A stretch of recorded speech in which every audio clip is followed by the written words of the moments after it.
Floyd and he was me, Yeah. he wouldn't never have to fight again because the exhibition shit, Yeah. as me being his little brother, hey, little bro, we finna do 10 rounds and we both gonna get 100+ million for it. Right. And we ain't never got to box again. Well, Right. well, I already been getting these bets, but now it's time for you to get your just due. Right.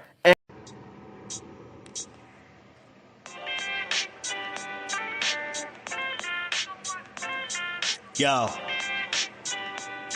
you know the deal. We back again. We never slacking. Word 'em up.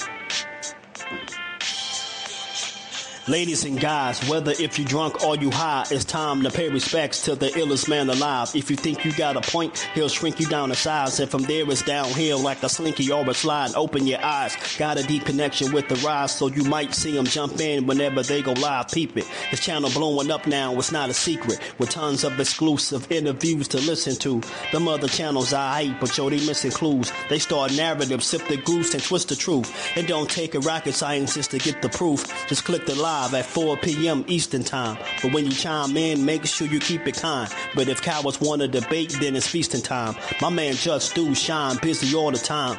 Grind 24/7, 365. Videos he might have 365. My rhyme's sick, they make you do a 365. You get a rich if you think you fit to survive. It's Jusdueboxing, time to click the live. Ain't no beginners, if you soft, you ain't down to ride. I crush you, respect too, it's Jusdu. He got the illest boxing show on the internet. The boy been a threat and he ain't even had dinner yet. Word 'em up. Yeah. You know what time it is.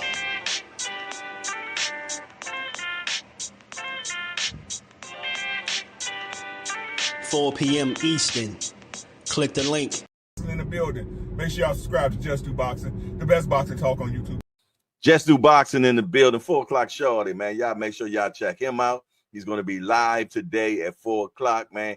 And he's going to be spewing some good stuff as he always do with an unbiased approach, man. He's probably the most unbiased channel on YouTube. What's going on? And one of my favorite channels, if y'all into that pugilistic perfection, if y'all into that boxing, that's that boy Jusdueboxing here on YouTube. Make sure y'all check out Jusdueboxing, the only unbiased boxing channel on YouTube, because I am definitely biased when I talk about boxing. So as always, we got to shout out everybody in the chat, man. Shout out to my brother Jusdu. Y'all make sure y'all go sub to Just, man. Just doing a hell of a job over there. Had a great interview today. The brother, and I say it respectfully, one of the most non-biased individuals that I've ever heard speak on the sport of boxing. And I got a lot of love and respect for my brother Just, man. And right now, we're going to give him his just due. Shout out to my brother Jusdu, man.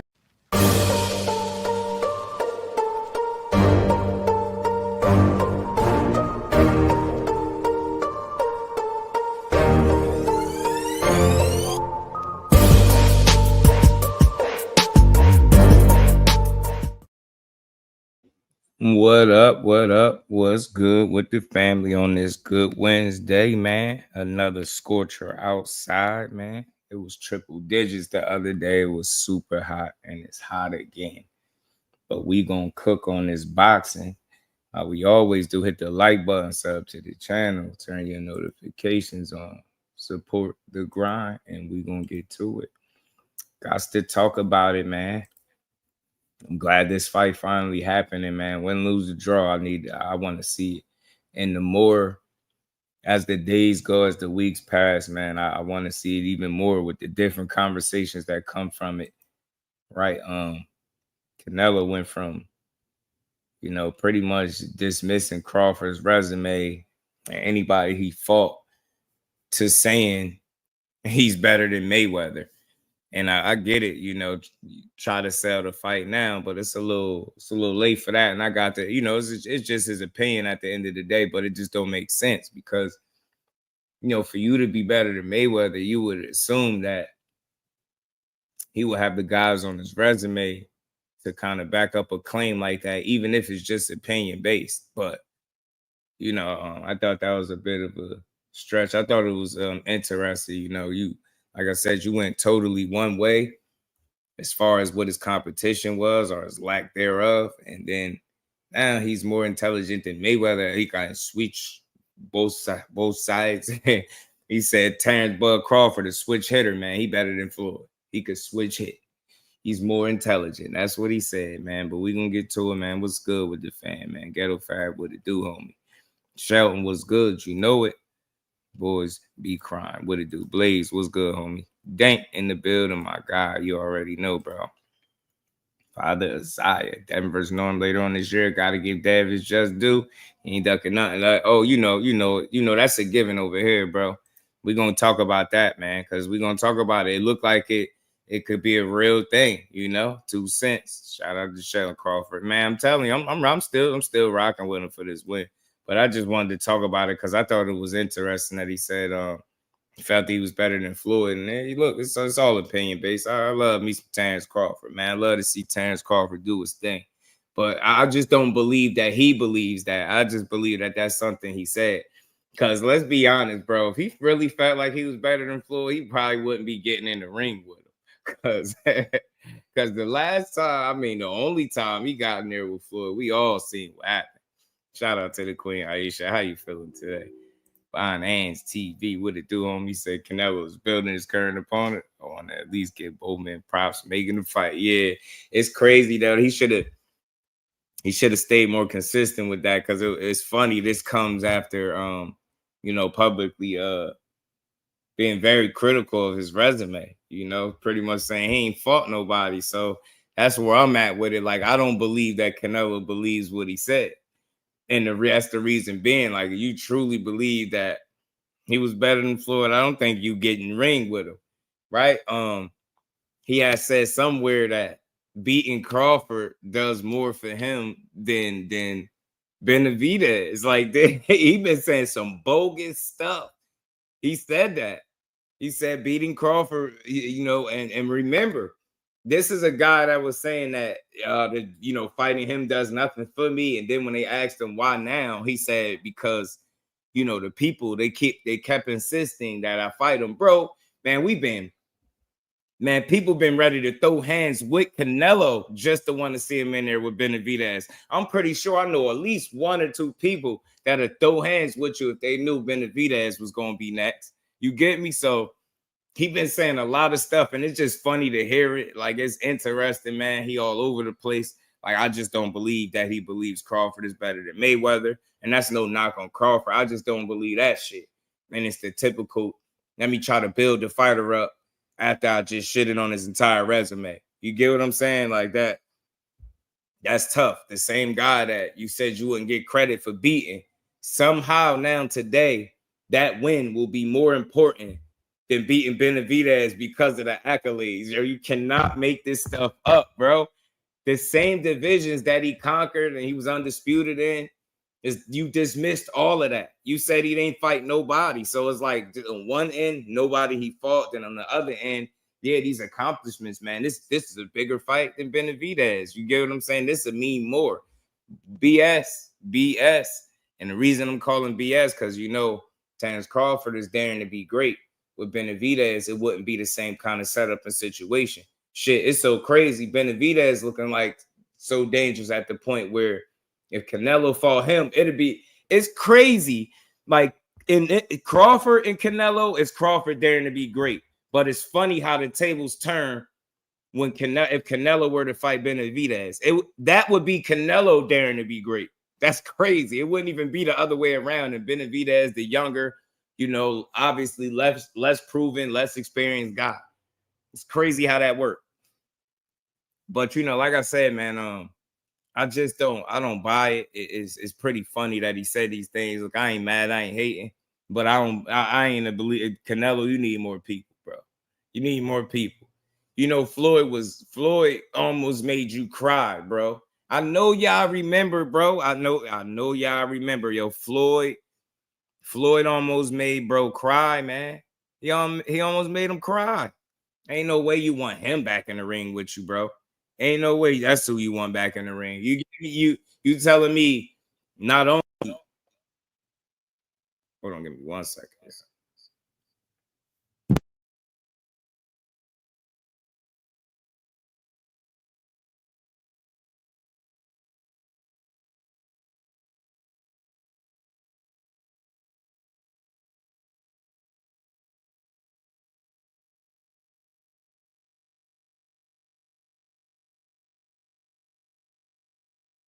My bad, y'all. I had to get that picture up, bro.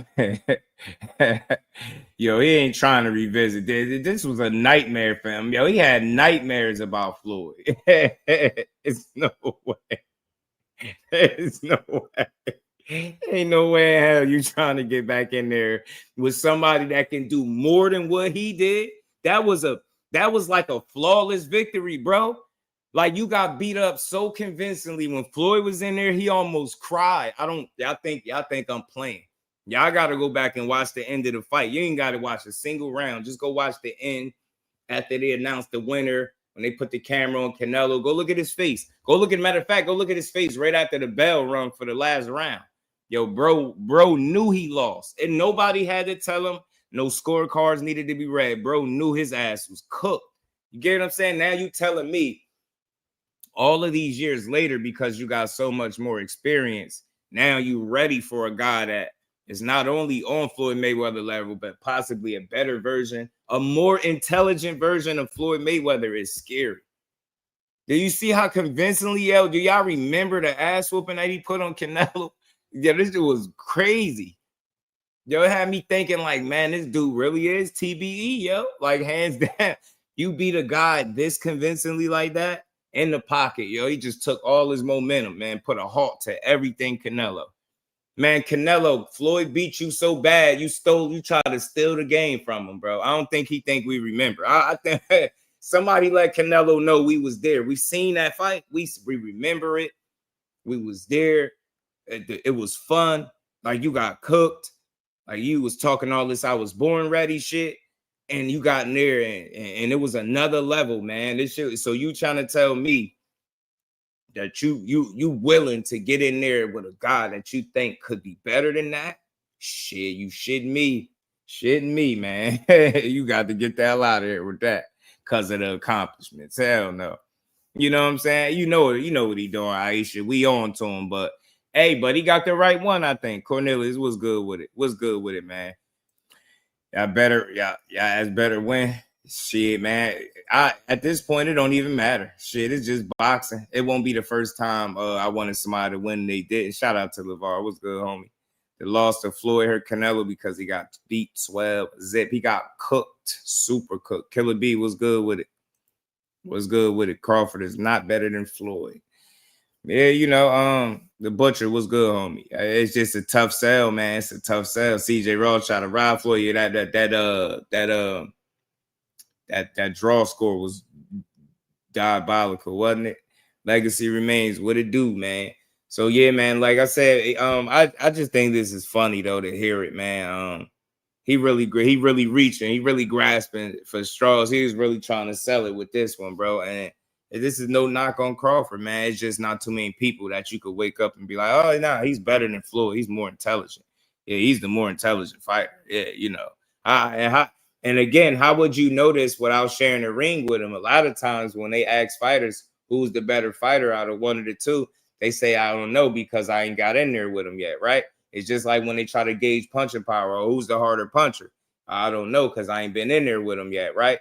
You get what I'm saying? One guy you've been in there with, he took you to absolute school. So all I'm saying is, if you truly believed, if you was able to sell me that you really believed he was better than what Floyd is, I would have to respect that, because that would be you daring to be great at a much later point in your career.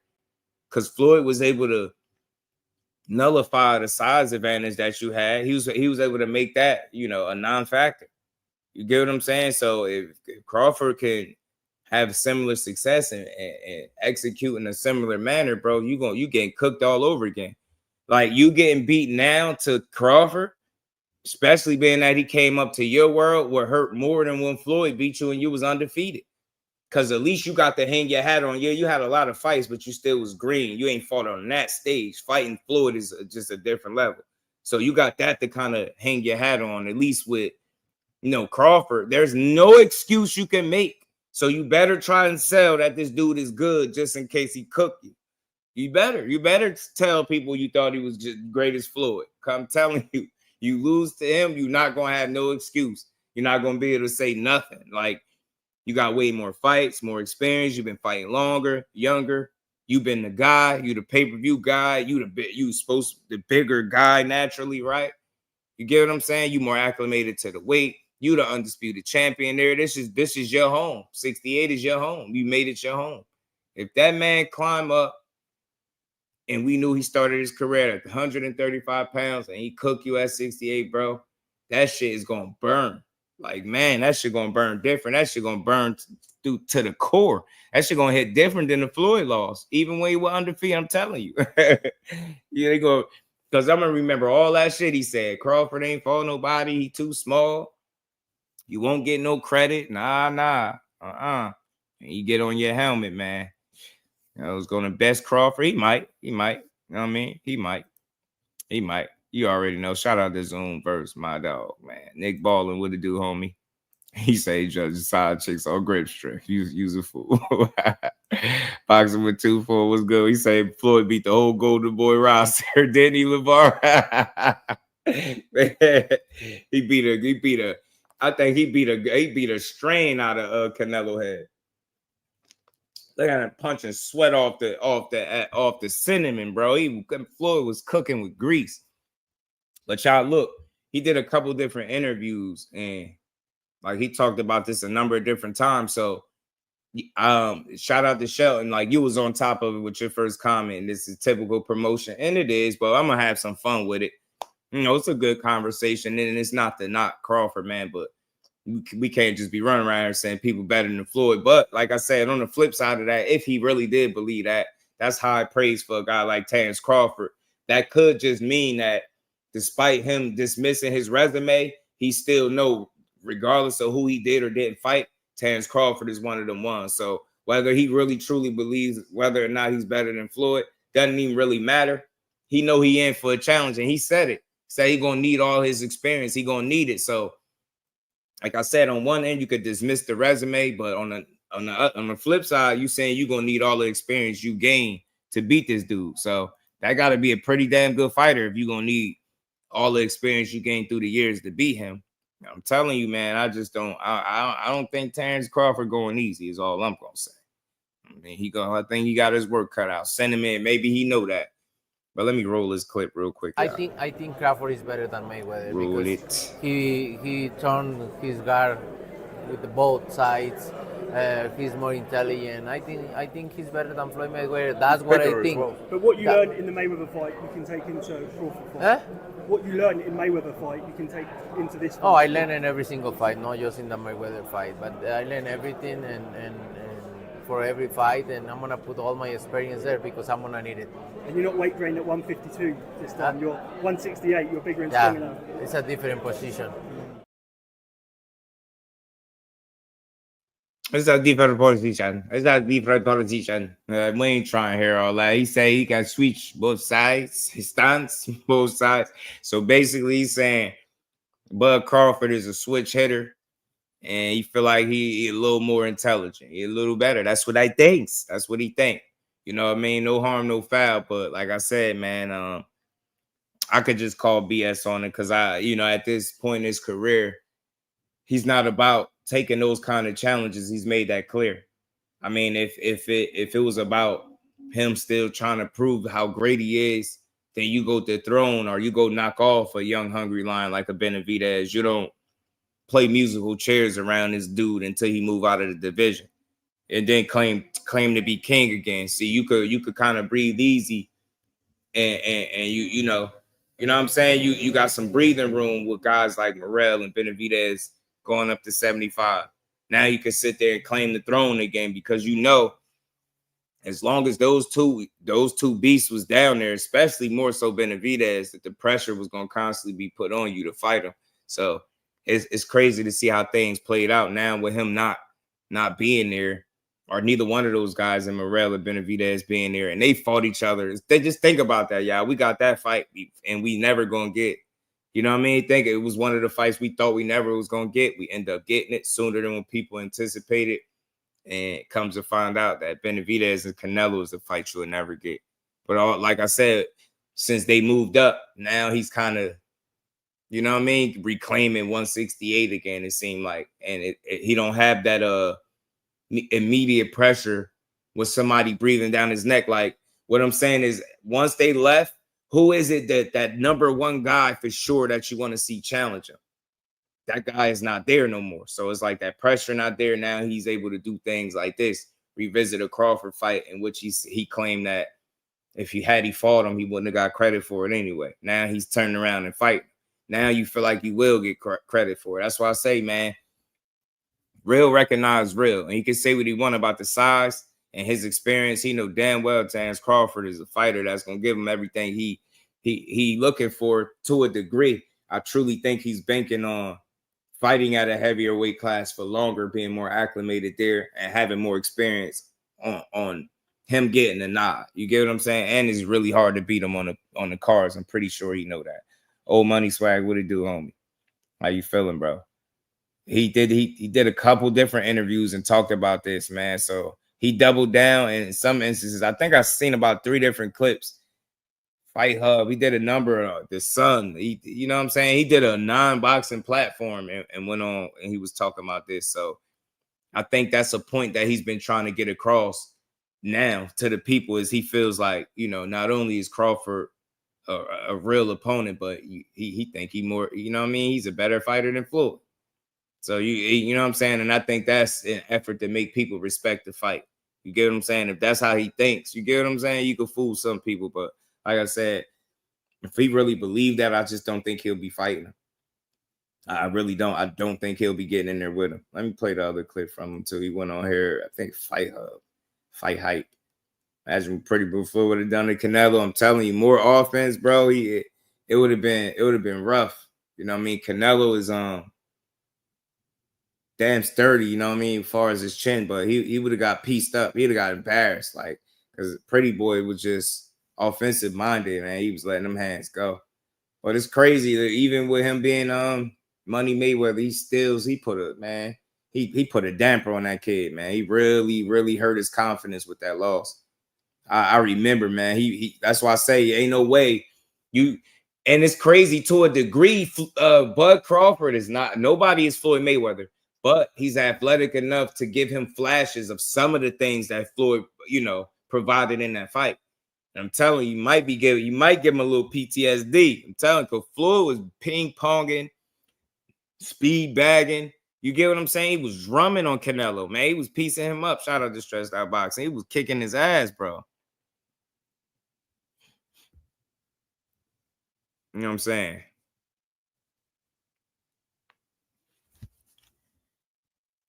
But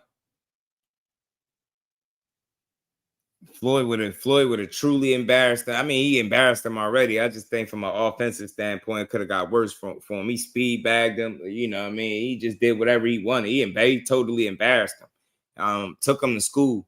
And I think Crawford, to a degree, as long as he's able to perform the right way with that added weight, I'm telling you, you could give him flashes of some of the shit Floyd could do.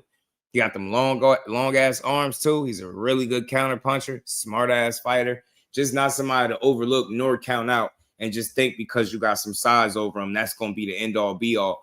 And again, the more the days go, the more people make these arguments. It's kind of they making the same argument all over and over again. So it continues to make me more comfortable that Terence Bud Crawford got a chance, because I ain't heard one person say, I ain't heard one Canelo fan say Canelo was more skillful than Terence Crawford. I ain't hear him say it yet, and they better not try to start lying now. I ain't letting y'all know. I ain't heard it yet. I just keep hearing how much he bigger, and he been fighting bigger guys. And when he land the shot, you know, are he going to eventually wear Crawford down because he ain't going to be able to perform with the way I'm hearing all of that. But I ain't hearing nobody say yet that they feel like Canelo Alvarez is the more skillful fighter. Haven't heard it. Haven't heard it, man. Haven't heard it yet, man. Haven't heard it. You know what I'm saying? Shout out to Lewis 4500. Terrell, what it do, fam? How you feeling, man? Ante Davis, he said, boxer is not a weight bully. Where'd that come from? Okay. Shout out to Terrell, man. LeVar, you get me. You just got to put it on the right way. Just got to put it on the right way. That's all. Reef, what it do, man? Alleged fight night weight difference between Floyd and Canelo is similar to the weight. I'm telling, hey Reef, I'm telling you, bro. The only thing is, as long as he put that weight on the right way so he could perform at an optimal level, Reef. I'm telling you, talk to him. What was he, 22, 23 pounds heavier than Floyd on fight night, Reef? Not just the weight classes, on fight night, he was that much heavier and got cooked by the smaller guy. You get me? That's all I'm saying, man. I get it. He was a much different physical specimen now, but as much as he is different and people feel like he's so much bigger and experienced, with that experience comes wear and tear and age. And yeah, he might be 34 or so in boxing, but with all of them fights close to 70, shit, at some point you got to start looking your resume. You get me? At some point, Canelo gonna start looking his resume, and I think we've been seeing that already. But he's continuously being put in front of opposition that don't have the tools to take him up out of there. Because think about what I'm saying, y'all. Think about what I'm saying. It ain't like he been knocking shit out. It ain't like he been knocking these dudes out. I'm not knocking. I'm not saying you got to knock out everybody, but you're picking these guys. You're hand picking them. You get what I'm saying? You hand picking these dudes and you're not getting rid of them. You had a smaller guy that came from 54, right? In Jermell Charlo. You didn't get rid of him. Yeah, he took the knee and all of that, but you didn't stop him. You've been able to kind of bully and outbox guys because you get them tamed. You land a few shots. They feel the power. Guys probably shell up a little bit and don't really engage as much. Game plan probably go out the window. They go to the plan B. The plan B is never usually successful against Canelo, right? That's what we've seen time and time again. But he ain't getting rid of these dudes. So all I'm saying is, as long as this is a boxing match, which I think that's what it will be, a boxing match, as long as it's that, Crawford gonna have just as good a chance or a better chance than a lot of those other guys he got in the ring with. From a tit for tat standpoint, I think so, in my opinion. Unless, he either hindered by the weight or something like that, and where he can't perform up to par. But other than that, tit for tat, he gonna be right there with him, man. Even the biggest fans, they keep focusing solely on size and weight. And that, man, hell with that, bro. I'm telling you, if that shit ain't the end all be all, man, I'm gonna keep on saying it. Crawford gonna put up a good fight. That's all I really need to see. Don't quit on yourself, man. Go show them exactly why you took this fight.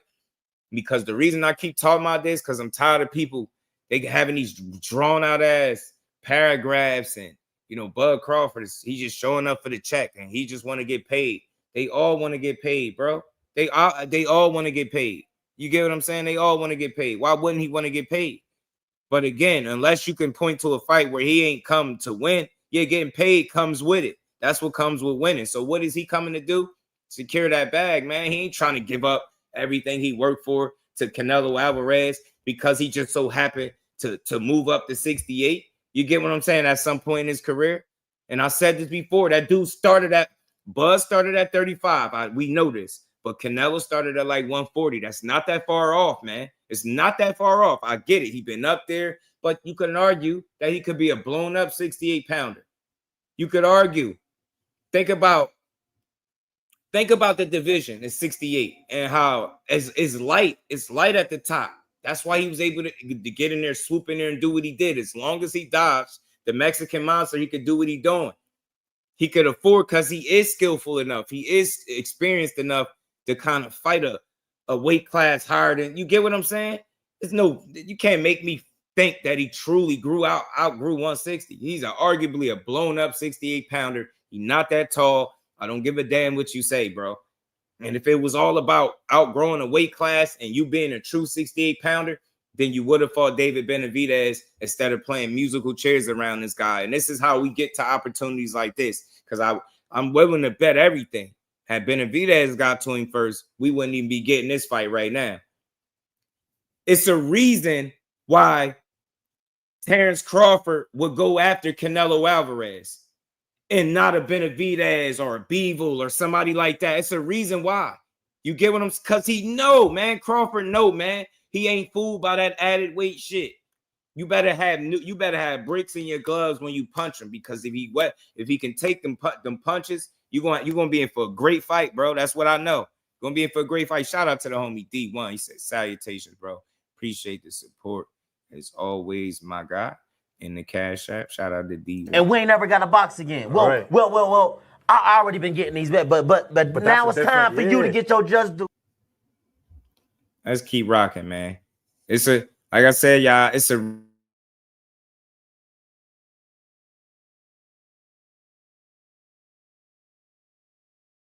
actual 68 pounders. And I heard people kind of ask the question and say, well, why not go after, if he beat Canelo, he got to fight Benavidez, or he got to fight Bivol, or he got to fight this one after that. No, he don't. He know what he doing. He pulling a Canelo on Canelo. He just got to finish the job by beating him. He pulling a Canelo on a Canelo because he's seeking out the guy that he sees something in. That's what Canelo do. He pick guys that he feel like he could beat. Crawford, aside from that weight, I'm telling you, he like that dude is not, we all know he wasn't a light heavyweight. We all know he wasn't no light heavyweight. The reason I think he's at 168 pounds, because it's not difficult to be up there.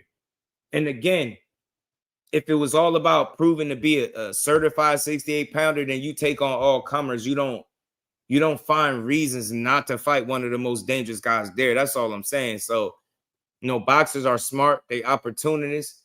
I'm not knocking them, but he seen opportunity. He like, he sees some weakness up there. Yeah, he had to get past Caleb Plant.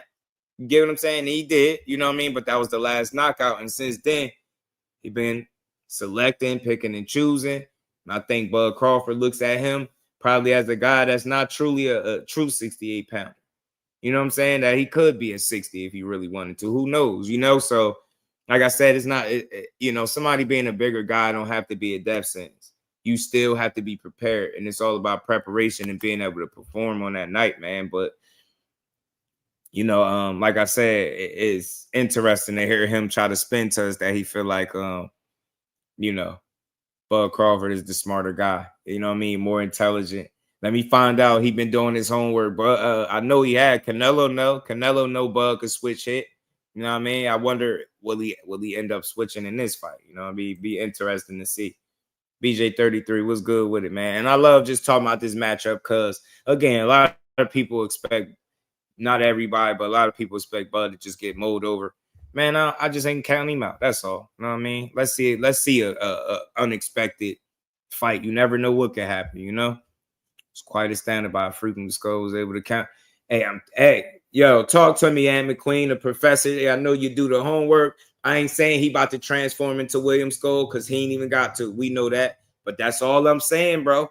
I was talking about it on a different stream. I think the other day I was saying that despite how you feel about how he fought, how he executed, he still landed more punches. And he was able to counter him well. We know Bud to be one of the better counter punches in the game. So, again, just assuming that, he'll be able to perform on the night and figure it out. I think we just got an interesting fight. That could be fun for boxing, man. You know what I mean? That's what I'm hoping for. Shout out to my homie, the L-Boxing and Fax Machine. It's in the building. What's good, my guy? How you feeling?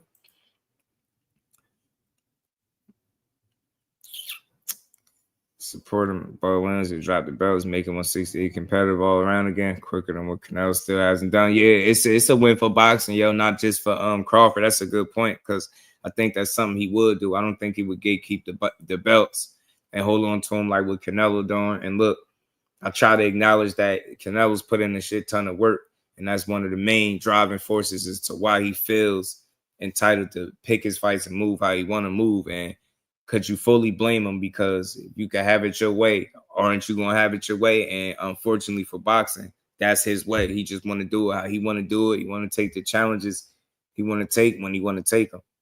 That's it. You know what I mean? And he feels like if people going to keep paying for it, then he's going to keep doing it. And that's what we seeing from him. So we're going to see more of the same.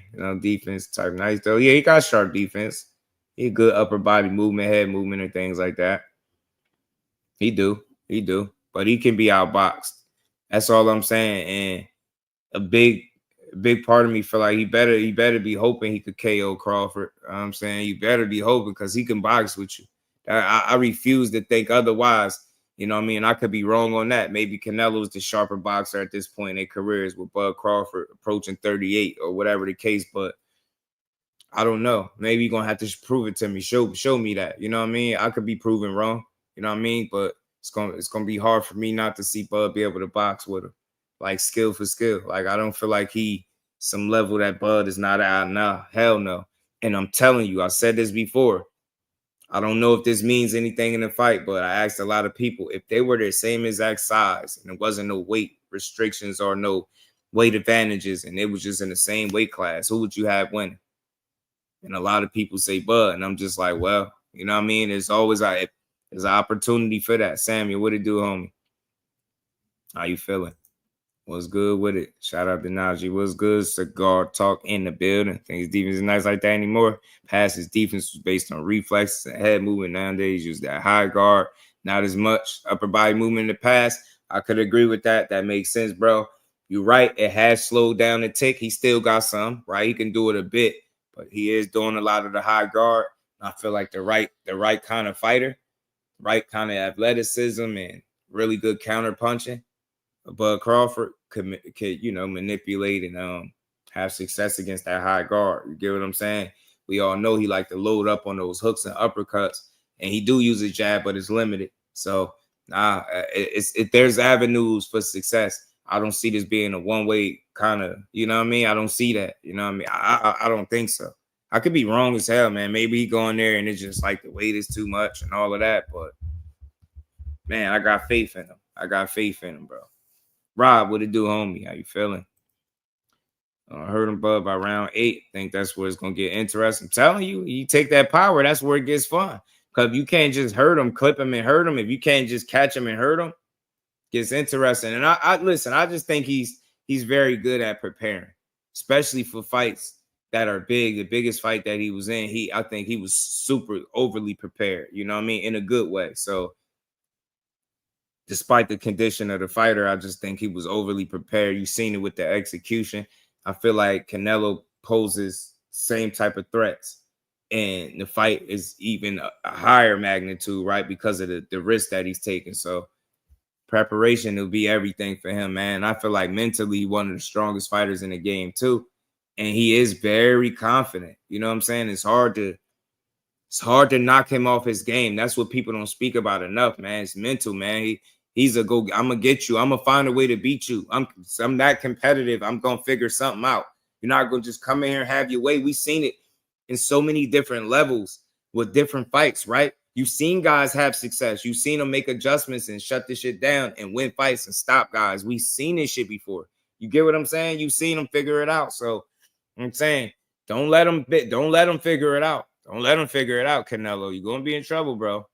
Hell yeah. Yes, sir. There you go. I think so, man. I think so too, man. I think so, bro.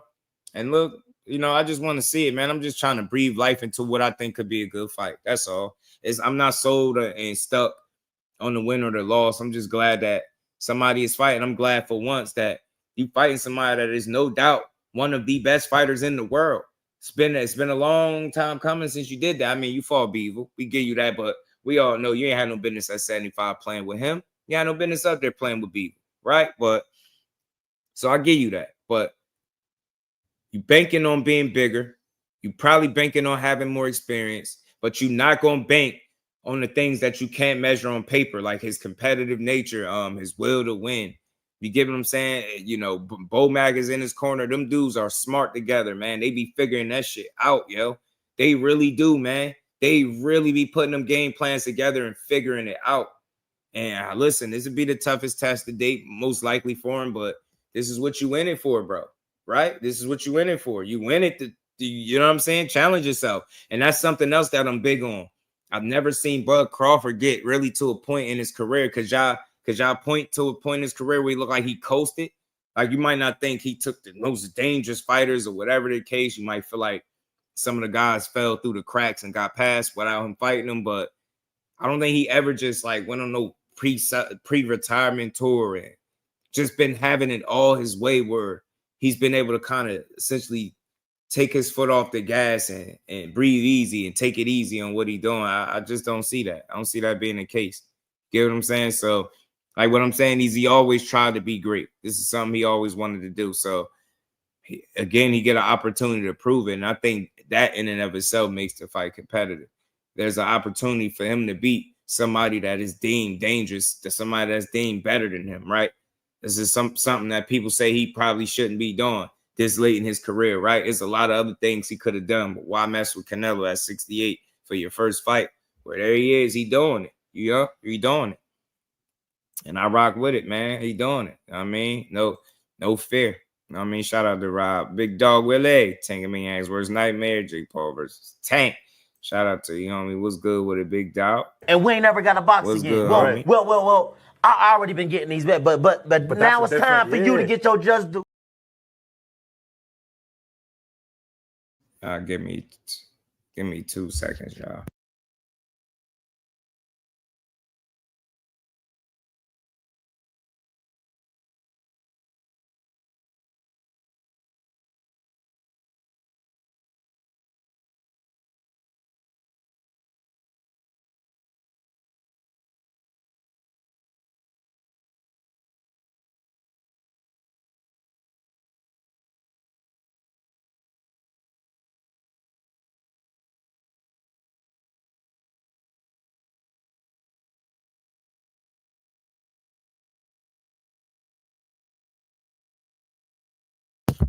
My apologies. Phone call. We back, people. We back. My bad, y'all. We is back. All right. Let me get back. Shout out to Big Dog Willie, man. Things about Button the Canelo fight, Max Kellerman back outside. That's dope. So yeah, man. Like I said, man, you always got to respect a guy like that. That's always had a willingness to challenge himself, right? So even this late in his career, so you could sit here and say it's money all you want, but shit, you got to fight for that money, bro. That's his legacy on the line. Think about something. The man challenged Eddie Hearn in darts and beat him. He just was wrestling. He out-wrestled the wrestler. You get what I'm saying? He just had, who was that? Mike Coppinger, mad uncomfortable. Terrence Crawford, this super ultra competitive guy. That's all I'm saying. That shit got to count for something. He ain't coming to just lay down and be another stepping stone for Canelo. He ain't trying to be another easy payday for this dude. That's all. Like, that's a lot to lose. You are 41-0. You ain't trying to just get in there and lay down for him because he big, because he heavy. You so? Get what I'm saying? He don't give a damn. Y'all remember when, man, shit, remember when Bud Crawford got in there with Carlos Adames? Y'all remember that Carlos Adames sparring? Peace to the Queen, Lisa. How you feeling today? Ramon, what it do, homie? Shout out to the Queen, Lisa. You know what I'm saying? He got in there. He been challenging himself. That's all I'm saying. And it's going to be more of the same, bro. It's going to be one of the same. One guy been having it his way, and the other guy is I think, been more committed to proving himself. No matter what they say, man. Samuel, what it do? Bull Mag was studying that for years. They have a master plan. I think they're going to have a really good game plan. It's just if he can hold up with the added weight and execute it at a high level to get that win. Because I already, like I said, I'm just breathing life into Crawford, having a real chance. That's all. You know what I'm saying? We've seen some wild things in boxing. We've seen some wild upsets. We've seen some wild shit. Like we've seen some unexpected outcomes. Maybe 2025 got one more in the cards, man. Maybe it got Bud Crawford written on it. I don't know. I'll be happy for him to get that dub, though. CJ, what it do, homie? Top of the top, my guy. You know what I mean? I'll be happy to see it, Haney fans. The bet against Norman Jr. Let me know you funny. We're gonna talk about that too. They went on the they was on the Boxing Voice, both of the fathers. So, that's why I got back to this. So we gonna get into that too. But like I said, man, he got a real test in front of him, but you got everything you work for, your undisputed run at 40, your title that you snatched up to 35, all that work you put in to prove that you is undoubtedly one of the absolute best fighters in the world. You the hell with, what people think, but at the same token, some of the absolute best fighters in the world have Terrence Bud Crawford as their number one fighter. I think the only one that had something to say was Inoue. I think Inoue said it was him. He number one, right? I think Inoue said that. But you had the Usyks and, you know, Floyd even gave it to him. He retired, but you got Floyd saying it. That's TBE. You got Usyk saying it, right? He was undisputed at cruiserweight and heavyweight, undersized heavyweight at that. Beat Tyson Fury twice, AJ twice. It's hard, and that man still saying it's Terrence Bud Crawford. I'm just saying, I don't think these people are saying that shit to be nice. I don't. I think when they look at them, they like, that's a bad man right there, man. He cold. He cold. For Usyk to say that, Usyk could easily talk his shit and be like, man, yeah, I'm number one. I done beat, you know what I mean, two of the biggest guys. He done arguably ended AJ's that second reign that he had. You get what I'm saying? He put a halt to that. You get what I'm saying? Ended what was left for Tyson Fury. You get what I'm saying? Got rid of the most annoying heavyweight in boxing. Tyson Fury, like, he's a special guy. But with all that's being said, with his run at cruiserweight, beating all those different guys, being a traveling guy, beating these dudes in their backyards, he's still able to look over at Terrence Bud Crawford, a much smaller guy, and say, man, that dude is cold. He is number one. That's the man right there. That's all I'm saying. So always pointing back, real recognize real. They know that dude is like that. And you give him an inch, you're gonna take a mile. That's all I'm saying. So Canelo, you better come with the idea of putting him away. You better not have it in your mind like you just want to let him be in the fight. You're not gonna have. Then this is just my opinion. So let me be very clear. I don't think you're gonna have the luxury of carrying him through the fight and, you know, taking your time or like playing.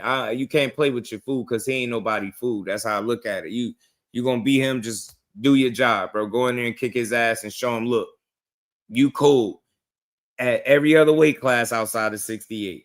Show him that. You know what I'm saying? Because if you play with it, if you allow him to build confidence, win rounds, shit could get spooky down the stretch is all I'm saying, man. That's a hungry dude. He put in a lot of work to get this reputation that he got now, whether you like him or not, in terms of just being a top tier talent. He one of them, right? So it's hard to overlook it. It's hard to say that he don't have a chance to win any fight that he's in. That's all I'm saying. You get me? And each time through his career that I've seen somebody bet against him at different points, one of the first points I seen somebody bet against him was the Gamboa fight. I remember watching it live and my boy rooting against Crawford, like, man, I got Gamboa, man. I think Gamboa gonna get him. And it's just like you've always seen people kind of count him out or not give him his full credit. And I feel like another reason why I would want to see him get a win like this, because this will solidify every bit of work that he put in. I think any name that you think may or may not have, you know, may have missed him, passed him by, I think this would put all that to bed. This would kind of make that shit irrelevant. This would be possibly going out with a bang. Like, I think you beat this guy, bro. I think you just retire on that high, bro. I don't think it gets no higher than this. I think you retire on that high. And I know I ain't trying to look too far ahead and just say, oh, he beats him, but you get me. If that in fact happens, if that takes shape, if you go out here and you able to dethrone this dude and beat him, no, man. I think you retire on that high. I think you get up out of here. You know what I'm saying? I think you get up out of there. I think you get up out of there and you go see and you lead the rest to them young boys. You know what I'm saying? You retire on that high note, bro, because that'd be a hell of a feat to dethrone Canelo right now while he's sleeping on you. Shout out to my homie Blunt Sports. What's good, homie? How you feeling? Douglas Mason is an angle fighter. The truth, yeah, Mason is the truth. He'll go to mask. Canelo sees flashes of Floyd Mayweather and Bud when they face off. Hey, man, he giving him a shot, man. He giving it a go, man. He giving it a go, and he said, the reason for it is people insisted. People continuously insisted that he fought Bud Crawford. This is what he said. This is why he giving him a shot. That's what he said. Let me play this other little short clip from Canelo, because I already played the first one where he said Bud switches stances. He feel like he's a little more intelligent. That's what he thinks. He made that clear. That's what he thinks. So you just never know. At first, you didn't want to face. You weren't interested in facing Crawford. What made you change your mind? You know, they insist. They insist so much, so that's why we are here. And you know, I think it's gonna be one of the best fights in the boxing history. So I'm glad to be here involved in this kind of fight. People look at this fight and compare it to Mayweather fight. You think Mayweather is like Canelo, or Mayweather is like Crawford, or may use the same game plan? I don't know. I don't really know. But, you know, I put that fight in other place right now. I think Crawford is a little better than Mayweather. But Canelo have more experience right now. No, and I think it's totally other fight. I don't want to compare this fight with other fights. I think this fight is one of the best fights in the boxing history, and that's it. Do you think people underrate your boxing skills and your ring IQ? I don't know, but you know, I'm here not for nothing. I'm here because my talent, my skills, my boxing skills, my discipline, and I don't really care what the people say about my boxing IQ. Yeah, and I know you don't want to talk about Mayweather, but you think after this fight, people it's like a redemption for you, and people gonna give you the credit finally? Look, let me tell you something, okay? People don't give me credit, they don't gonna give me credit for anything. So I don't look and I don't care about that people. I don't care about that people. If you will see my resume, I did everything. I fight everybody. I accomplished everything in boxing. So my legacy is already there. So I don't look in that way.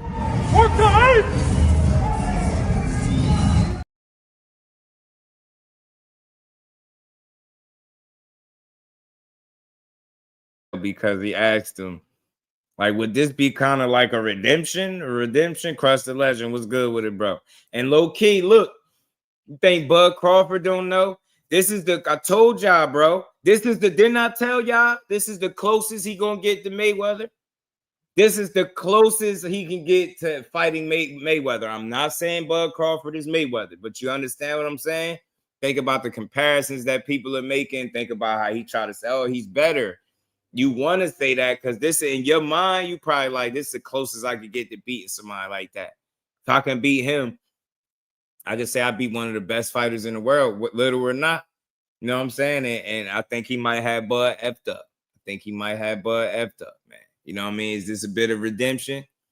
You ain't going to really, you know what I mean? If he get a win, he probably look at it like that, you know? So that was low-key a racist question. Phyllis, what's good, homie? I play LD TV. Blessings, fam. Oh, how you feeling, bro? What's good with it? Yeah, man. But I just thought it was funny. You know what I mean? It could be some redemption, a bit of redemption, and it's the closest he gonna get to him. I'm telling you, the closest thing he gonna see to Mayweather is Bud Crawford, bro. Bud Crawford. T Hill, what it do, homie? What's good with it, man? Bud Crawford. Eric. Nick, what it do? You know it, man. Listen, I'm putting the energy in the air. I want to see Bud take him out. I ain't gonna hold you. And Bud, he pushed you, bro. He pushed you. Don't let nobody push you, man.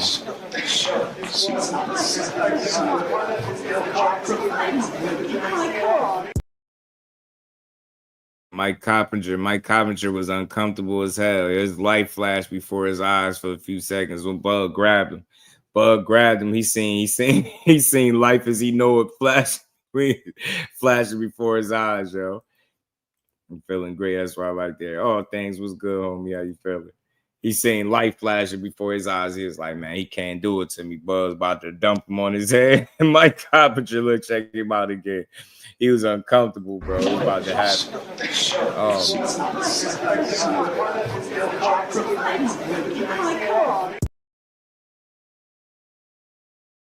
Hell no, man. He like, yo, is he really about to do it? Yeah. Because you be talking a lot.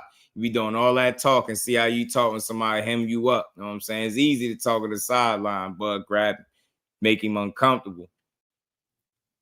Make his ass uncomfortable. I wish I was younger. They called me Roy Jones. That is body. Bud got the hold of Buddy. Bud got the grabbing on him. He was like, is it about to happen? Yeah, it's about to happen. He about to do you right now. Where the other clip at, man? Where he did the young and dirty, man. Look at Bud in rare form. Look how he did the youngin, bro. How he do?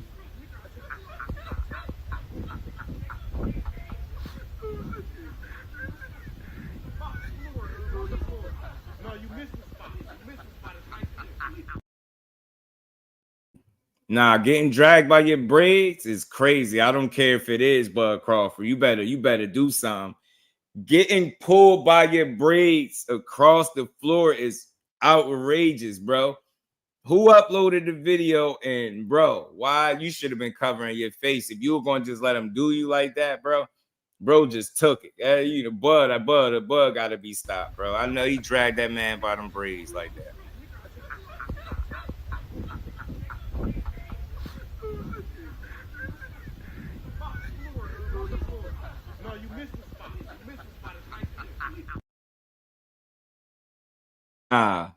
Ain't no way, cuz. You know what I'm saying? At that point, you probably just got to grab your belongings and go home. Yeah. At that point, once somebody grab you by your braids and drag you, and you just let it happen, and the video hit the net, it's probably a safe bet that you just go, just grab your belongings and go home, bro. They tell you missed the spot. Bud Crawford legit out here mopping the floor with people. And mopping the floor with a person, it was a person. There you go, Bud Crawford. Yeah, like we've heard the term, I mopped the floor with you. Nah, he really did it. I'm not trying to be funny. Like, I know this not Canelo, but this the type of shit Bud be on. Why would he mop the floor with this young man?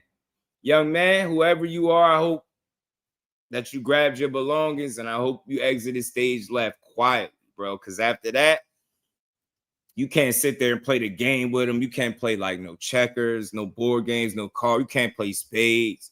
Nah, you gotta go home for the rest of the night. Don't come back for the weekend, bro. You just gotta stay home, bro. After he grab you by your braids and proceed to mop the floor with you, like I've been hearing that saying for as long as I can remember. And you telling me he actually proceeded to mop the floor with a person? Nah, it's crazy, yo. That's out of control, bro.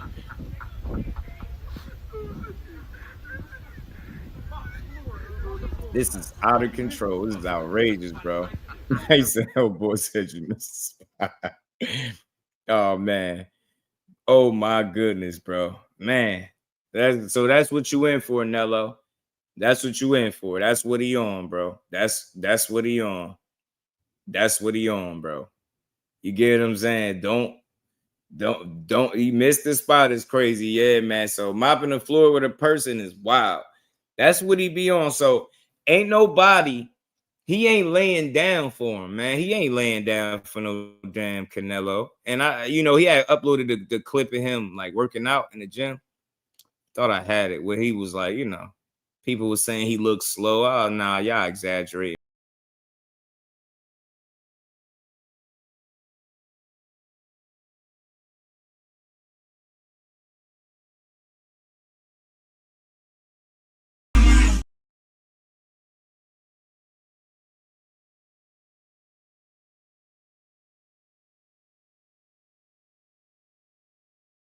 Or none or compromise. Shout out to G tatted up 215, the fake blue blood. Yeah, I've been seeing they be coming through here getting blocked. I don't know why. It's a fake blue blood and a fake everything boxing too. Y'all hit the like button too, man. We're gonna keep cooking for a bit. We got some others. We're gonna get into the Haney Norman stuff. But like I said, everybody got a different opinion. I do think it was very strategic for Canelo Alvarez to come out and say he think Terence Crawford is better than Mayweather. Said he a little smarter. Said he switched, got both stances. He's a little more intelligent. That's what he said. No harm, no foul. That's his opinion, but it's strategic. He did just dismiss everybody Bud fought. I think he said he only gave him credit for like a one fighter or something to that effect, but he kind of was very dismissive of the resume. Then he turns around and say that he better than TBE. That's high praise. Like, so it's either the resume must not count for as much as he made it out to be. Yeah, you got a better active resume than he do. You fought a lot of guys. Yeah, and you fought a lot of these guys when they were older or on their way out too. But nonetheless, you fought them and you beat them. So it is what it is. Canelo Alvarez got a deep resume, but he's been handpicking. He's been having it his way, and he ain't been challenging himself to the most of his ability. And that's why people are been frustrated with him. Although he put in a lot of work, he's still been doing some coasting. I think this fight, I don't think he'll be able to coast. I don't think he'll be able to have it his way the whole entire time. You know what I mean? I think Bud will have some things, some tricks up his sleeve for him, man. Might be interesting. All you got, shout out to G Tatted. Yeah, man, it's a couple of imposters, man. It's imposters out here. It's readily Devo Bill. We're gonna get to it. So look, like I said, I think that was a bit of a way to give Terence Crawford some credit for the kind of fighter that he feels like he is. So if he says that, people may look at Terence Crawford in a different light, possibly, and give him credit for that. But at the end of the day, Mayweather is Mayweather. Crawford is Crawford. In order for Crawford to win, I don't think he has to be Mayweather, but I think he can show you some flashes of some of the things that Floyd Mayweather was able to do in that fight that have him be successful. It's just a matter of executing it and game planning. And Terence Crawford and Bomac, they really be putting together some game plans, man. You know what I mean? And it ain't just the Errol Spence fight. If you've seen the way he's won a number of his fights throughout his career, especially in terms of just executing or, making adjustments, that he's done it. You know what I'm saying? So Crawford is battle tested, man. Seasoned guy, been through a number of the different weight classes, no stranger to a tough challenge, and going for it. And that's what we got with this fight. That's what we got with this fight right here. But let's get to it, man. So we'll see if Crawford is in fact or appears to be better than Mayweather, or if he gives him flashes of what Floyd Mayweather was able to do in that ring, because he gave him hell. He gave him everything he could handle and then some. You know what I'm saying? Hell, Baney is funny. All right, let's get to it, though. Let's get to it. Hold on.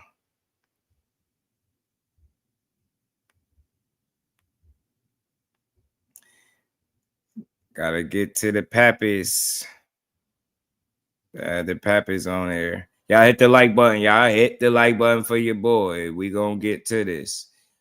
You know what I mean? Because they came up on it. Shout out to Ness in the Boxing Voice. He been covering his story and like putting that fight into the air and getting both fathers up there to talk to each other and go back and forth and giving out some good content. And it seemed like the idea really was like growing over here on his platform, with him constantly getting hold of the fathers and getting them to come up there and talk.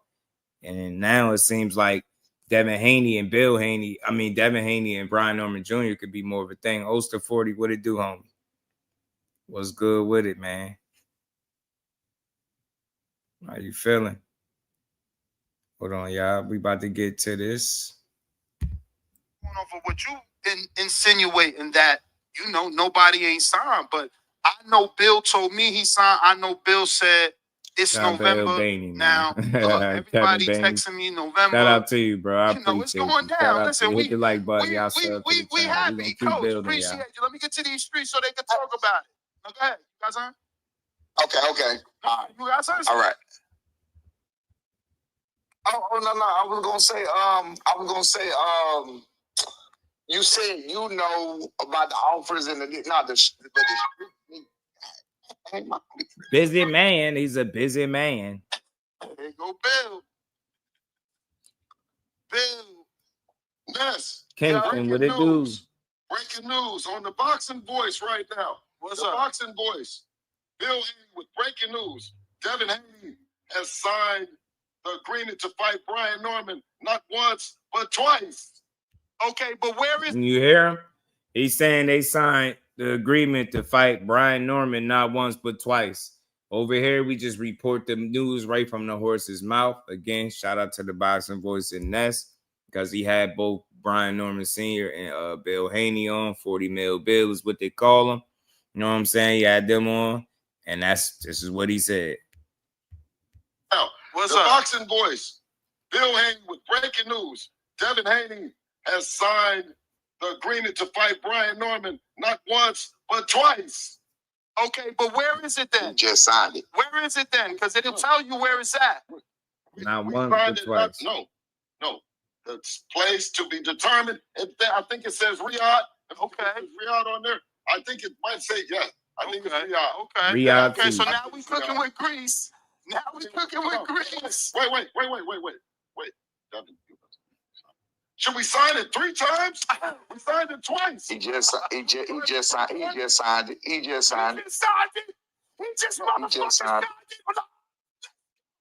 Yeah. That's what I'm talking Yeah, about. he just signed it. He just signed it. Nice, hyped up. You can talk now. Hyped I up. ain't saying shit till I'm told I can say shit, so I ain't saying nothing. I told y'all. Wait. No, Ness. Get back on the treadmill if you want to get up from energy. If you want to. Yo, I love when a big fight come together. Wait, you have to ask them, have they signed yet? Have you signed? Have you signed? Where B Norman at? Ask your mans, man. Ask your mans. Where B Norman? You texting, man. Wait. I ain't texting nobody. I ain't texting nobody. Have you guys, wait a minute. Have you guys signed? I'm not saying nothing about nothing. Just know that you ain't finna give us. Hey, look, just know that a contract is not finna come to us for a situation of this magnitude, and we know the numbers are where they need to be at and everything else, and it won't get signed. You read between that however you want to read between that, but that's what it is. Man, you know the side is good. If you don't knock it off, Brother, yeah, if you don't knock this off. Norman, stop. You Yeah. know your side is good. Let's go. We got a fucking hey yo, shout out Bill. Shout out to you. No, shout out to you. Nah, for real, bro. Like Them boys, motherfuckers man. think y'all afraid of power. You run into the power. Shout out to you, Mr. Senior and Brian Norman Senior. You know, Thank you guys. because at the end of the day, look, Crawford was just talking about Thank this. you, Senior. Thank you, Senior. Wait, thank you, Senior, for making it happen. You did a good Thank you. Hey, I got a question, Bill. I got a question. Do you remember somebody asking you about us? No. Yeah, it was years ago. No, but I remember the time that you guys were in Top Rank and y'all was. Yeah, I met you. Yeah, it was before that. It was before that. Yeah, I know. But I'm saying this. But the time, remember, I met you, that Dev was sparring. Like all the times that we were sparring and stuff, I know that your guy is younger, but I never seen him spar, or I never seen, you know what I mean? Because I knew that you guys was working. You know what I'm saying? Right. Fuck all that. Nigga, you just put a nigga in the ambulance, the hospital. Nigga, all that other shit don't matter. You know what I'm saying? Look, but did y'all sign that motherfucker? When did y'all sign? Hey, listen, let me ask you a question. On the contract, you're saying, hey, look, Bill, if a contract is on our desk for this fight, we say it's signed, okay? No, I'm saying this. But when you gonna sign it? Did you sign it yet or not? Did you hear what I just said? Listen, I asked you a question. I asked you a question. No, you got to talk. I need to know if you don't mind. Do you know what size the ring is? Just playing it right from the horse's mouth, letting y'all hear what they was discussing back and forth. They broke this news on the Boxing Voice. Just so y'all know it ain't nothing I made up. This is what they said. They discussing the fight being signed. And he said not once, but twice. Whatever that mean. I don't know if that could be more than one fight, but we'll see. This is early. So you still got to get over the threshold. Like, you still want to make sure this shit actually get delivered, though. Signed is one thing. Is it sealed and delivered? And it's all parties involved on board and on the same page? And if so, then I think we got to fight. It's curious to know for the game. Sit back and see. It's the size. Block the weirdo, no, it's man. the size that we're going to run circles around you in. Now, listen, let me ask you this, though. Just wait for a second while me and Ness talk. Can you text your people and ask them what's taking so long, or if they're going to sign, if they plan on signing it? No, we good. We good on our end. What you mean? We good on our end. CJ Rich, what they're going to get do? together. They're going to have a meeting. They're going to get together as a team. That's why. So we good on our end. We good. We're good. We're good on our end. We good. So we are good. So wait, you signed. That does mean you signed. It doesn't mean you signed. It doesn't have to mean you just said it. But you agreed to everything and you're cool with everything that was sent over. That means he done put some bullshit in there. That's why he's saying that. He done put No, some I'm bullshit in asking there. you. I know I'm asking you. I didn't look at the contract. I don't know that. Y'all I tell tell you off what. the phone. Get off. Y'all get off and go sign them contracts, man. Yeah, I'm gonna hit you, man. Let me see what's going on. I'm gonna call you back. No. Hey, Dad, sign that motherfucker again. Sign it 3 times. He says announcement on the Boxing Boys. Devin is signed 3 times. I'm gonna hit you. I'm gonna hit you, Nez. I'm gonna call you back. All right, we was good. All right, get off here. You ain't said nothing. Shout out to the Boxing Boys. Bill, man. You a real one, man. Where Tip Davis at now, Bill? Huh? They don't never want to believe Bill till it's too late, man. Tipsy say less. And shout out to Brian Norman. I mean, he did a good job of doing it the way that Bill Haney does and sit on here. But I mean, I have to say, he said less than I even say. You know what I mean? He had me. I mean, did he answer anything? I mean, he couldn't say much, but he stood on long enough. Why was he here? Why was he here? If he couldn't say much, why was he here? Hey, he said enough. He said enough. And in that time, he received what he needed to receive, and you definitely signed what y'all needed to sign. Cause let me get to the streets, man. I got a bunch of callers. They've been trying to get in. All right, absolutely. Alex Vega, what up? Jihan, man. Shout out to you. Since B. Norman can't say nothing, right? We may as well talk to Bill Haney. Nah, he gonna come back. He gonna come back. Alex, you there? But he ain't gonna be saying nothing. Bo Rogers. He can't talk to Bo Rogers. Hey man, I do appreciate though Norman Sr. not trying to like, oversell something and then don't deliver it. And like he said, he ain't saying nothing till they say he can say something, let him jump off. And like I said, this is Adrian Clark, this is B. Norman people, you know what I'm saying? He said ball is rolling, so that sounds like another good sign that this is something that they really try and put together. And I don't want to jump the gun, right? This is very early. Anything can happen. Guys could end up walking away, not being able to come to agreement on everything, and then the fight don't come to fruition or whatever, right? So all those things are possibilities. But for right now, this is dope to, if they got all parties involved are truly vested in giving us this fight, because I don't see why it can't happen. Got to give Devin a lot of credit if this fight does get over the threshold and they actually come to fruition, man. This is a fight that a lot of people said it don't make sense for him to take. It's a lot of people that don't think there's no way in hell he's getting in there with a guy like Brian Norman after looking how he did, against Ramirez. And, Brian Norman, not only is he winning in impressive fashion, he just knocked somebody out cold with a left hook, and that he right-handed. So that's dangerous. Like you not for sure that you can still deal with a left hook, right? Yeah, you got past Ramirez, but that's Ramirez. We talking about B. Norman. So, from a tactical, from a strategy, game planning, confidence and all those different things, having all those questions to answer for yourself going into this fight is tough. So you got to be on your P's and Q's. Shout out to Melanie Queen. How you feeling? Gotta be on your P's and Q's going into this fight, man. And you're gonna have to answer them questions in live time against somebody that's really gonna be looking to hurt you. So it's really people that don't think you will really take this fight. They don't think you'll fight him. You know what I'm saying? They don't think you'll fight him. If y'all see the weirdos, be sure get him out of here ASAP. Cause I see y'all, but you ain't about to have me read no comments though. I'm about to get you up out of there. So that's your being. What it do? Brian Norman Jr. versus Tim Tszyu makes far more sense. Tim Tszyu at 54, bro. That don't make no sense. Actually, Tim Tszyu up at 54, about to entertain a whole rematch. From what I understand with Fundora. So that don't make sense, really. Unless Brian Norman talking about going to 54, and that ain't happening. But we gonna keep cooking. Ball rolling. They went back and forth. Bill is saying that they signed it 2 times, 3 times. I know he probably having a little bit of fun with it. Yeah, Brian is at 147 pounds. Tim Tszyu is at 154, about to do a rematch. There's no way that don't make sense. Nobody in the boxing world has even suggested that those two people fight, probably for obvious reasons, 2 different weight classes. And Brian Norman ain't talked about going up to 54 at all. So, you know what I'm saying? And even a slight mention of it, it was about when they do, they got smoked with boots. So that's what that is. You know what I mean? Who says some? Yeah, that's weird.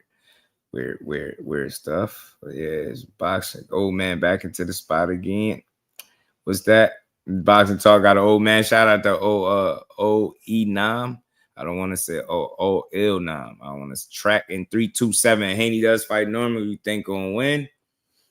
Look, like I said, I know I'm gonna get asked about that fight because it's tough for Haney.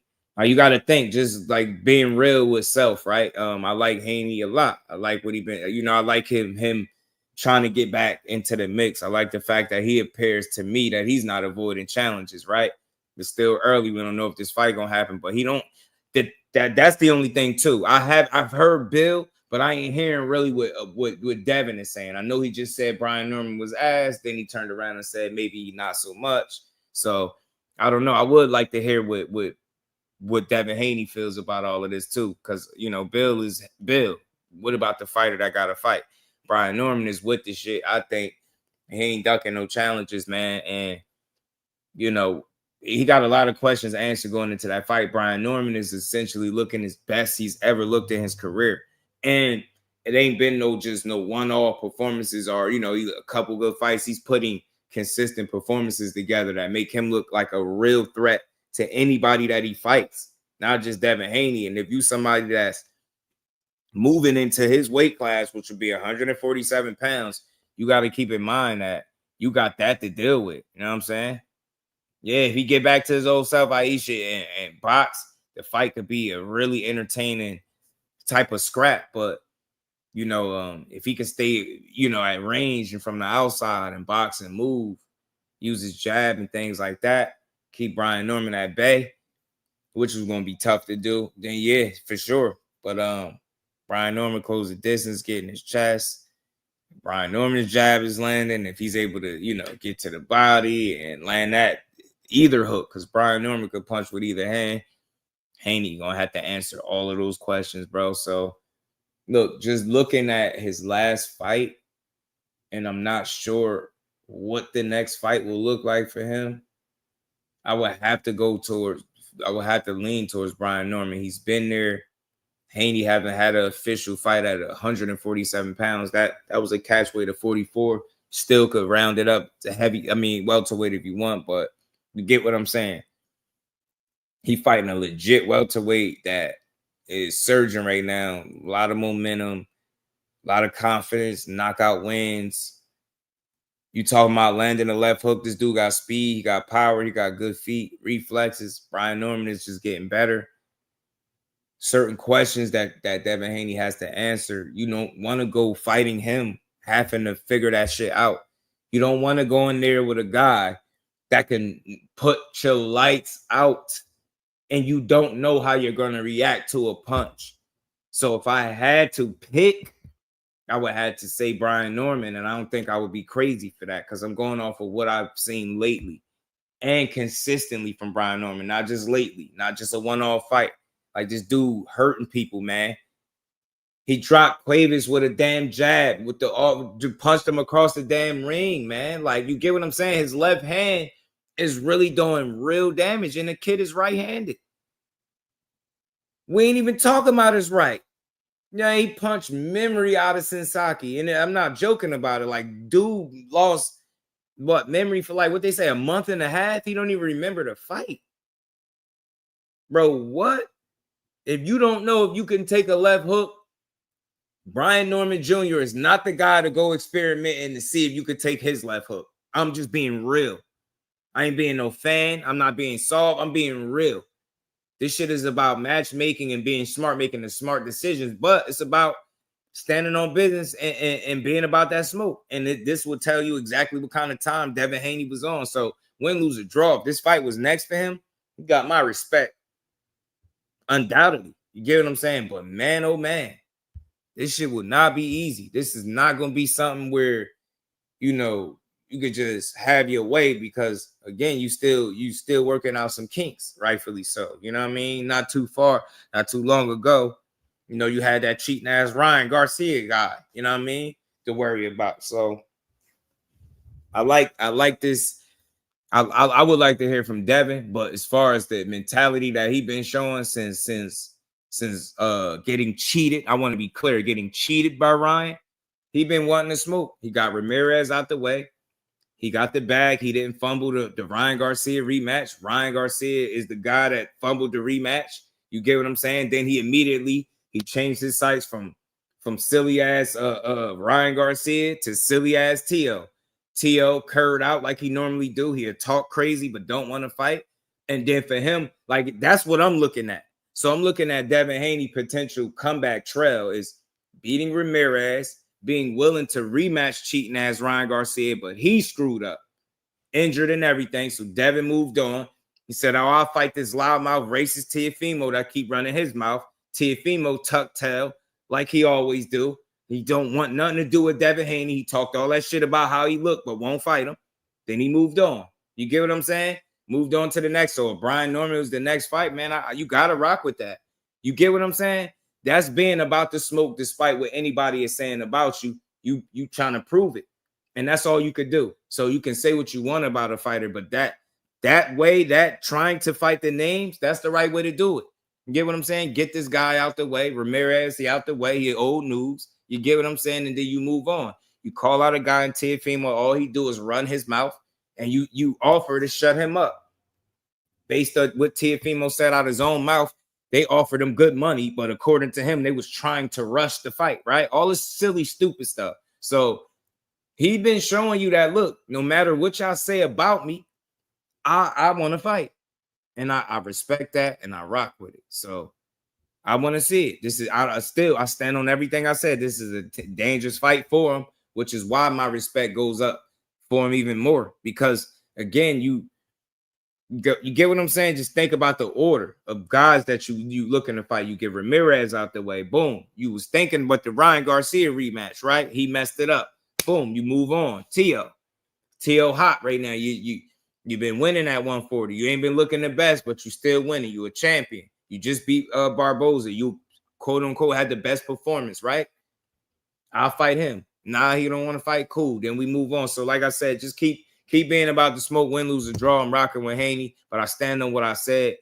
Brian Norman Jr. will be a very tough fight stylistically because of the questions that you still have to answer. And like the Queen mentioned, if you're 100% Devin Haney, this is a great fight for boxing. Now we cooking with grease. Now we talking. Now we really talking because we talking about chances of you being able to pull it off. But let me be clear. In my opinion, there's no scenario where this is an easy fight. It's not. Like that dude, I said it, Brian Norman is young. He hungry. He disciplined. He on top of his game. Him and his dad is winning. They putting them performances together.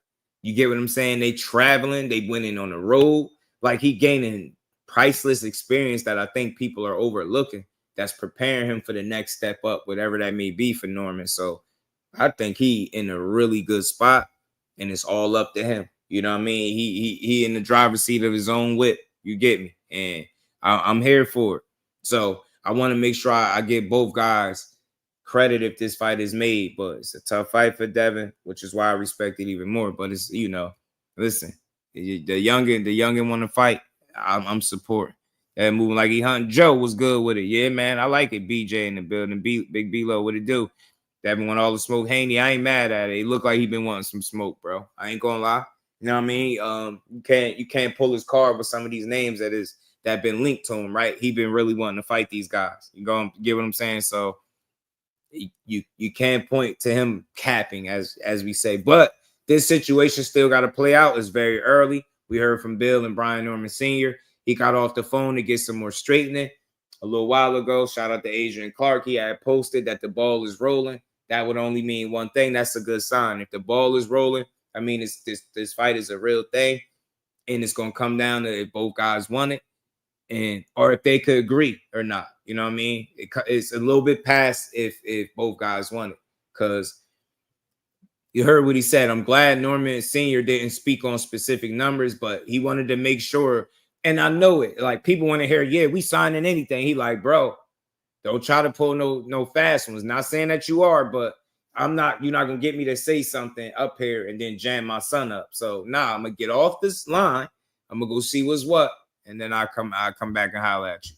And that's I rock with it. You know what I'm saying? So look, this is an entertaining fight if it happens for boxing. You know what I'm saying? You know, Devin Haney this is his prove it moment. This ain't no damn Jose Ramirez. This ain't no got body with a slow left hook that's on his way out. This ain't no domesticated fighter that got a wife, kids, and something else to look forward to after boxing. Brian Norman is very young. You once was there, Haney. You know how hungry he was. So think about that. Brian Norman is in that position, and he's winning. So think about where his confidence is at. He don't got fake confidence for a good reason. People keep counting him out. I don't know. For the last 2-3 fights, he been getting counted out, and he been smoking shit. Keep proving people wrong. You get what I'm saying? Brian Norman, his confidence is probably surging right now for good reason. Him and Pops. But look, shit, Deb and Bill done put together a win. They back in the game, coach. They back in the game. Bill back pissing off the community. You know what I mean? Hyping up his fans. He back doing the good work, man. You get me? So look, I like the back and forth. I would love to hear an announcement of a fight more.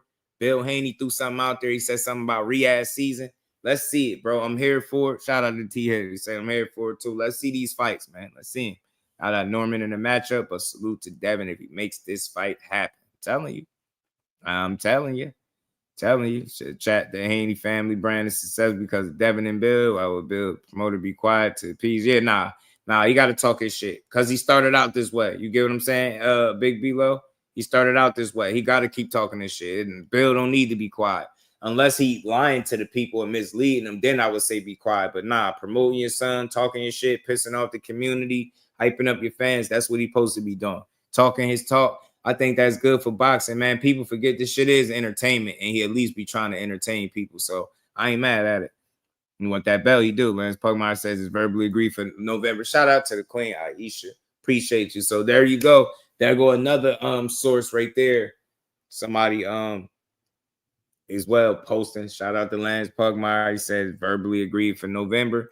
You heard them coming up here talking about it, going back and forth. I'm gonna play a little bit more of this because this bill's still up here. Let me see if he said anything else we want to hear. Can't be capping what Adrian Clark talking about. Adrian Clark, that's what I'm saying. It's seeming like teams are on the same page, and that's a good sign for a fight.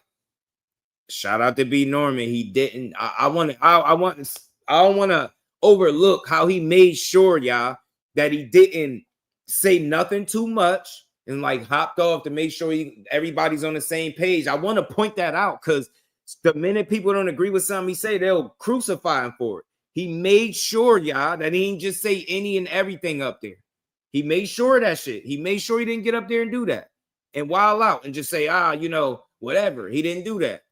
You know what I'm saying? But he like, look, they signed it.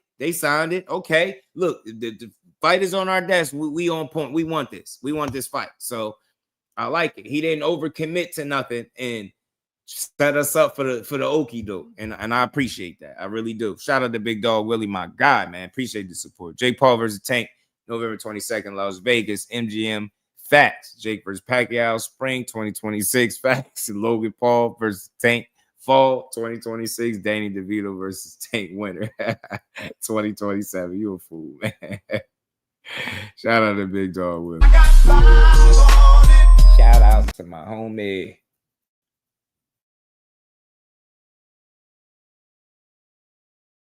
Homie, he on y'all helmet. The Butcher, shout out to you. So how Bill get the money, but Hearns can't. They both cool with Turkey. Hearns be on games. Now ask yourself, did Hearns or Boots really want to fight? Butcher said, man, I ain't letting that raw, man. Did they really want it? I'll say this. I'ma always think that Boots believed in himself to be willing to take whatever fight. I never caught him in no lie, so I can't just deem him a liar. So when he say they told him he performing at whatever percent, I don't have evidence to just say he's a liar. You could say you never heard it before. That'd be cool, but can't say he lying. But for me, I've always hinted that I felt like the person who's stood to benefit the most from the 54 move was Eddie Hearn. That's just my opinion. Reason why is, think about it. Whether or not we feel like, even if you feel like Brian Norman beats Boots if they fight, right? It's not a fight at 147 pounds that Boots wouldn't have a chance to win and wouldn't be in it. You get what I'm saying? That worst case scenario is a 50-50 fight. And that's worst case for Boots, right? So, you know, I think he believes in himself, right? But it seems like Eddie Hearn was the one that prematurely announced him moving to 54, vacating the titles. Different interviews, he said it a number of different times. So it seemed like they nudged Boots up there. Boots will be fine at either division. Think about it. You don't run from a division where you campaigned at your whole life, building your legacy at, to run to a division where it's shark-infested waters at too. Think about this logically, like real ones, emotions aside, right? Who don't want, like, think about it. 54 ain't safe. I can see if Brian Norman, look at how he looking, putting shit to sleep, consistent performances like he been doing, proving people wrong. They betting against him. He a road warrior, a traveling champion, a world champion, as they put it. He handling business. You get what I'm saying? But you don't run from that to go up to where the Virgil Ortizes of the world. You know, you got the Fonduras of the world, Charles Conwell's, like you name them. You give them Jesus Ramos's, like you got all these different fighters up there. It's not safe up there either. So it's like, to say he running from, and that's for the people that think that or didn't want to fight. I'm just asking to say that. Just think about what lies ahead at 54. It doesn't get any easier. You know what I'm saying? Challenges don't just get easier. I could see if that division was like light and it wasn't stacked and it was looking like wide open. Like how Conor Canelo seeked out 68, seeing that it had a couple challenges that he'd be able to avoid, and he's seen the opportunity to still be undisputed. It's not that. You get what I'm saying? It's shark-infested waters up there at 54. So that's how I look at it. But who would gain the most? Like I said, Eddie Hearn. Boots goes up to 54. He's fine either way. If he stay at 47, he got a chance to win whatever fight he's in. He go up to 54. You could put him in great matchups up there at 54. He vacates the titles at 47. That opens up some room. You get Conor Benn, who just came off one of the biggest fights of his career, even in a loss. He come back down to 47. He's been talking about the WBC title. Oh, you know what? WBC title is about to get fought for, Manny and Barrios. But these two titles go vacant, and you try to slip your man in the back door. That's my opinion on that. You get me? So I always thought it was him that stood to gain the most from Boots going up to 54. That's just my thoughts. You know what I mean? I think Boots was, I do believe maybe he felt like underperforming was a concern of his. And I can't deem him a liar because people don't want to believe it. It's unfortunate, but this is something that we know he's kind of battled with even before the unification fight with Stan Jonas. When he had the fight with Karen, maybe he flirted with the idea of 54. So it's something that has always been in the back of his mind, it seemed like to me. So I think it's cool. Either way, I think we get great boxing. You know, Boots at 54 is great for boxing because now we don't got to worry about him underperforming potentially, right?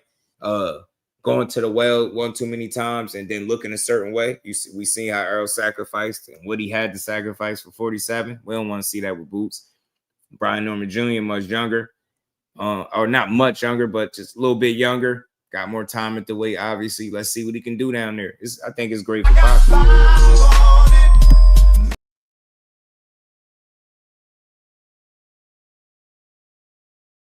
Couldn't make the weight.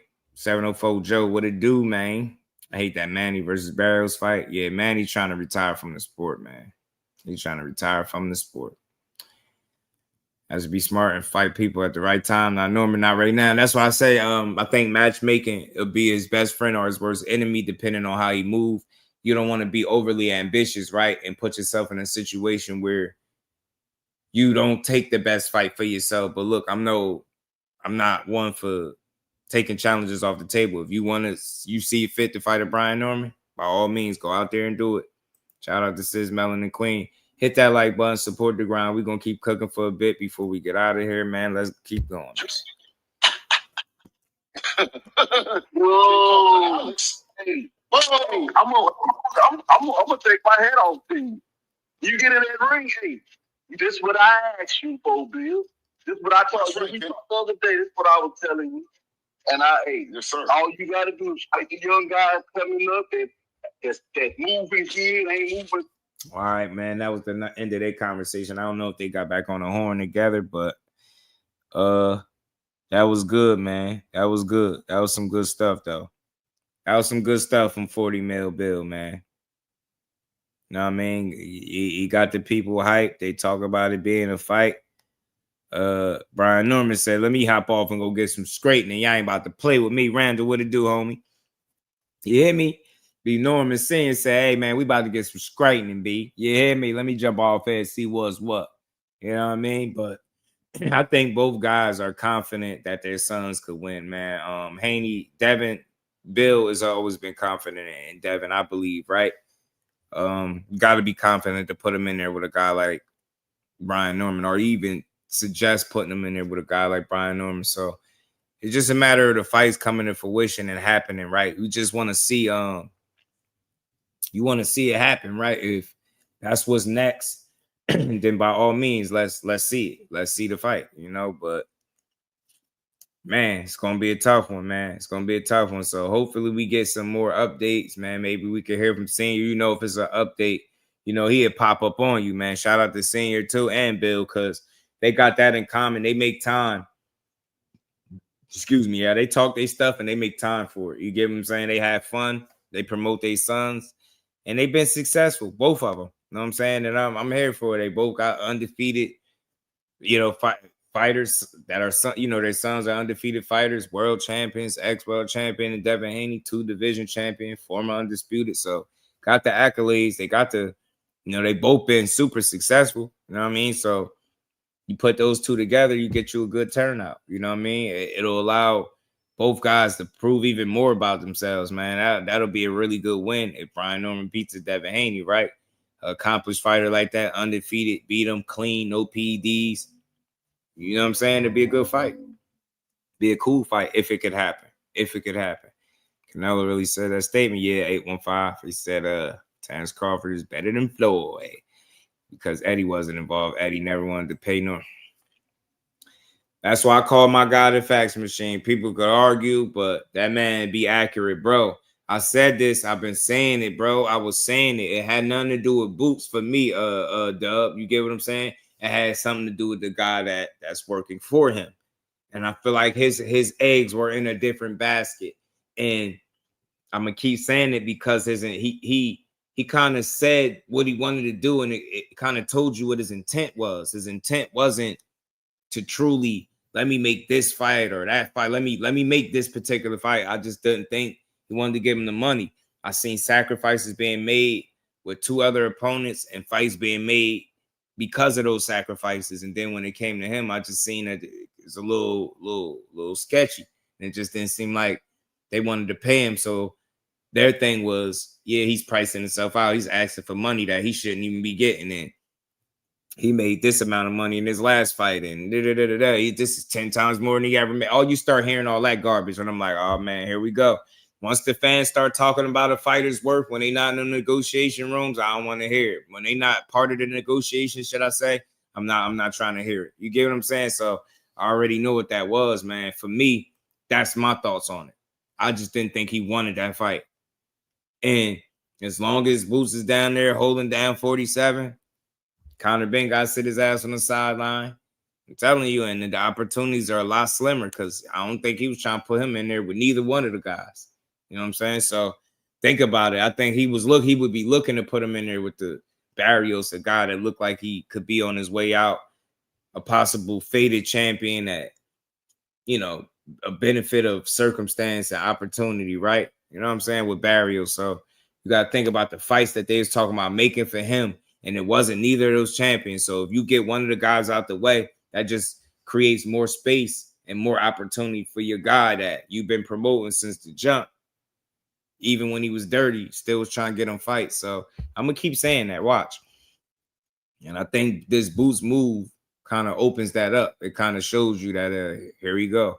Here come Conor Ben. Watch. I wouldn't be surprised if he started talking again and start talking about how he's going to be at 47. He's going to fight for the title. And watch. At this point, I'm just waiting for it. I'm just waiting for it at this point.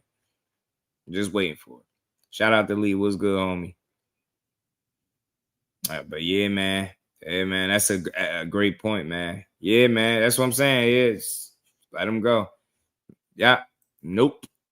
Nah, absolutely not. You're gonna turn around and say Terrence Crawford better than Floyd after you just tried to shut him. You know how it is, Mars. Dope. He had to think about it again. He had to double back, man. He was like, nah, I gotta big him up because I am fighting. Nah, he better than Mayweather. I thinks. Mayweather kicks your ass. So if he gonna do better than Mayweather, possibly, if he can do better than Mayweather, he gonna run you out of the ring. You match WBC will order Ben versus Barrios versus Pacquiao. I feel that. See, he gonna get in there. He gonna slip his way in there. Yeah, if they rematch, that's crazy, bro. Chris Eubank gonna do that shit again. It's wild, bro. And that money gotta be good if he gonna do that again. Cause I'm sorry, I'd have had to take that win and go. I'm sorry, y'all. I'd have had to take my win and keep it pushing. I'd have had to take my win and keep it pushing if I'm Chris Eubank. I'm not going through all that again. Physically, I'm not. You want to fight me now? Your ass got to come up where I'm at, or else go back down there to 47 and play with them welterweights. Not about to make 157 or 60. I'm not doing all of that. Hell no. I've been as a new eligible to fight for the welterweight title. So you see it coming to fruition. Aisha is already, you know what I mean, plan in motion. You get me? Plan in motion already, man. Whether you know, Eddie know what it is. Eddie know that leaves some opportunities for this guy. You know what I mean, and I don't think it's a bad thing, right? It's not that it's a bad thing or it's even bad business. If you Eddie, it's probably good for him, but bad for boxing fans because you lead us to believe that you're truly vested in making these fights, and you made it seem like the Brian Norman, like where y'all couldn't agree at, well, y'all was so far apart in terms of where y'all was at that there was no way that fight could be made. You made it, you killed the fight without it being killed, if that's making sense, bro. You helped, like you helped this be a thing of the past. You helped move past this fight. It's almost like, yeah, I see offers are made, and I said this before. People are gonna make offers. I don't think you're playing or nothing like that, but at the same time, if I'm asking for a certain amount of money and you continue to make offers that are less than what I asked for, how serious really are you? You get me? Because at this point, we should just be able to say, yo, you can't get this. Will you take this? Yes or no? And then we could just do away with the BS and the games and the back and forth. So I always had a suspicion that he didn't really want to pay for that particular fight. I think he's seen the danger that is in that fight, but also the opportunity if the guy moves elsewhere. So now we are here today, and we probably about to see some of Eddie Hearn's plans play out. You know what I mean? Boots versus Norman happened. Why didn't Turkey? Turk, Big Turk. Why didn't Big Turk 300K? Well, I thought Eddie was the global leader in boxing promotion. I guess that don't translate to money. I'm saying, though, I'm saying, man, you know, I thought Boots was the best fighter in the world, too, man. You got to invest in the best fighter in the world. That's all I'm saying. 300K, that they made that shit sound like he was asking for 10 million. You get what I'm saying? You know what I'm saying? It's like he was, you know what I mean? 10 million. Shout out to Aisha. Yeah, I do believe that as well. That's why you know what I mean? Norman really put himself on the map with that last performance for everybody. If you wasn't paying attention, you definitely are now. For those of us that know, we've been knew about Norman multiple performances ago, years ago, if you just want to be honest. So, you know, now it's good to see getting his just due and people paying attention to who he is as a fighter. You know what I'm saying? Now he can get his name thrown in the mix with fights that we want to see him make. You get what I'm saying? We want to see him in some of these competitive scraps, y'all. We do. Touched on the Haney versus Norman fight, right? Yeah, 815. We still building on it a bit. You know, look, you know, Bill Haney said they signed it. It was signed twice. Shit, he signed it 3 times. He had some fun with it, but that's what he's saying. He signed the fight twice. I don't know if he's saying there's 2 fights involved or if he's just being funny, like we signed it 2 times over, right? You just never know with Bill, but he was very adamant that his side is signed. He asked Brian Norman Sr., did y'all sign? Brian Norman jumped offline to get some straightening instead of just sitting up telling us anything. And I really respect that because I know he probably going to go sit down, talk to his son, probably Adrian Clark. They're going to get some straightening. I'm pretty sure the next time he speak on it, he probably have an update or something else to tell us. You know what I'm saying? So as far as the actual fight though, 815 is dangerous. It's dangerous for Haney because of the questions is still looming over him. Like, and that's being as fair as possible. You still haven't answered if you could take the left hook. You could avoid it from Ramirez because you avoid it from Norman, and that's not even his. You know, he's right-handed at that. So it's like it's a lot to consider. Can you box that way and stay away from him for that long? I don't know if you can. You know what I'm saying? It's so many questions and makes for a really good fight. But I would have to lean towards the guy that is looking like he's constantly improving as opposed to the guy that seemed to hit a little blip in his career, right? A little snag in the road, right? A little snag or two, right? Like he kind of stuck. Well, you know what I'm saying? He getting up out of a rough situation. You know what I'm saying? Where it went wrong for him and he had to work up out of it. You know what I'm saying? So now he got a win under his belt. Is that enough confidence to go into a Brian Norman fight and say, look, I can beat this guy? Time gonna tell. You know what I'm saying? Oh, you already know 815. Always, man. This is what this is about, man. The boxing community building on this boxing, y'all. I just like to talk about the fights that could potentially happen. And this was one that intrigued me since hearing that it could possibly happen. Eddie paid extra money for Karen too and Stanionis, but not Norman. See, Eddie thought Norman team was easy work. He learned differently. Yo, man. And I know everybody got their different interpretations, Dub, because shout out to my homie YSM. He came up here to speak on it. And I don't know if we was able to build on that, but that's what he was saying. Like each time that the offer was sent with more money attached to it, that was essentially Boots taking money out of his purse. Right? No argument there. Like that's his interpretation of what was going on. That's what he said, if I'm remembering correct. But for me, what was the kicker was for Boots and Stanionis, Boots made it his business to say something about like taking money out of his purse to make it happen. And I just didn't hear him say that with the Norman fight. It was like, oh, he asking for too much. It's like, so I was a little confused by it. You know what I'm saying? It just seemed like the situations played out a bit differently. You get what I'm saying? It was strange, bro. Strange, very strange. Very strange, though. And I was wondering why my thing was so small.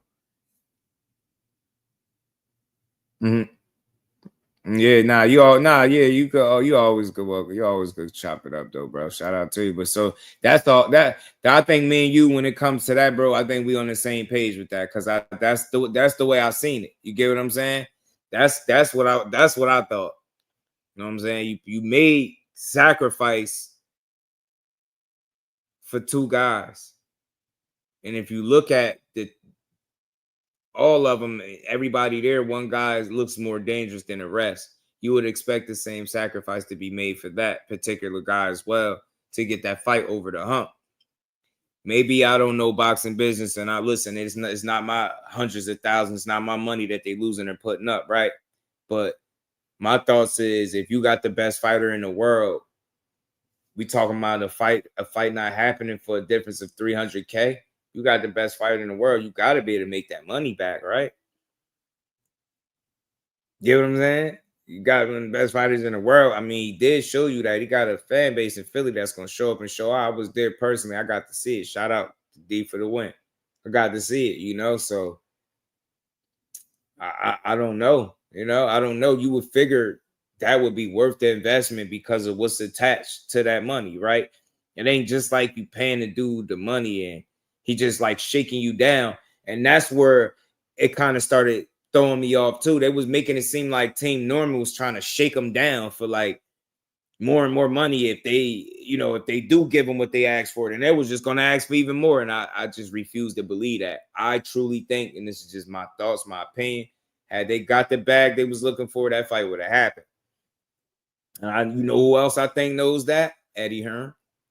Boots is a fighter. He gonna respond and react like a fighter is supposed to. No fault to Boots, but you know who knew if they got the money they was looking for, that fight was gonna happen? Eddie Hearn. But instead, you try to make it seem like they was like shaking you down, like for ransom money or something. I didn't like the way that sounded when I've heard for the longest that you've been on record for losing money for the zone. So I'm like, bro, you You're not really willing to lose the money for him or invest the money for Boots. So, and I think, you know, history could potentially repeat itself at 54. You could run into a similar scenario, but then again, dudes look like they'd be more willing to mix it up there. So we'll see. We'll see. Terrence Crawford is going to beat Canelo Alvarez in a close fight. Feed Memo X, shout out to you, man. And I'm rocking with that because that's what I'm saying. Makes Candice handlers more worth nothing. They just not as risky, Big B-Lo. They not as risky. You know what I'm saying? They're not as risky. You know what I'm saying? You know what I'm saying? Shout out to Aisha. Offers are based on your worth unless it comes from Saudi.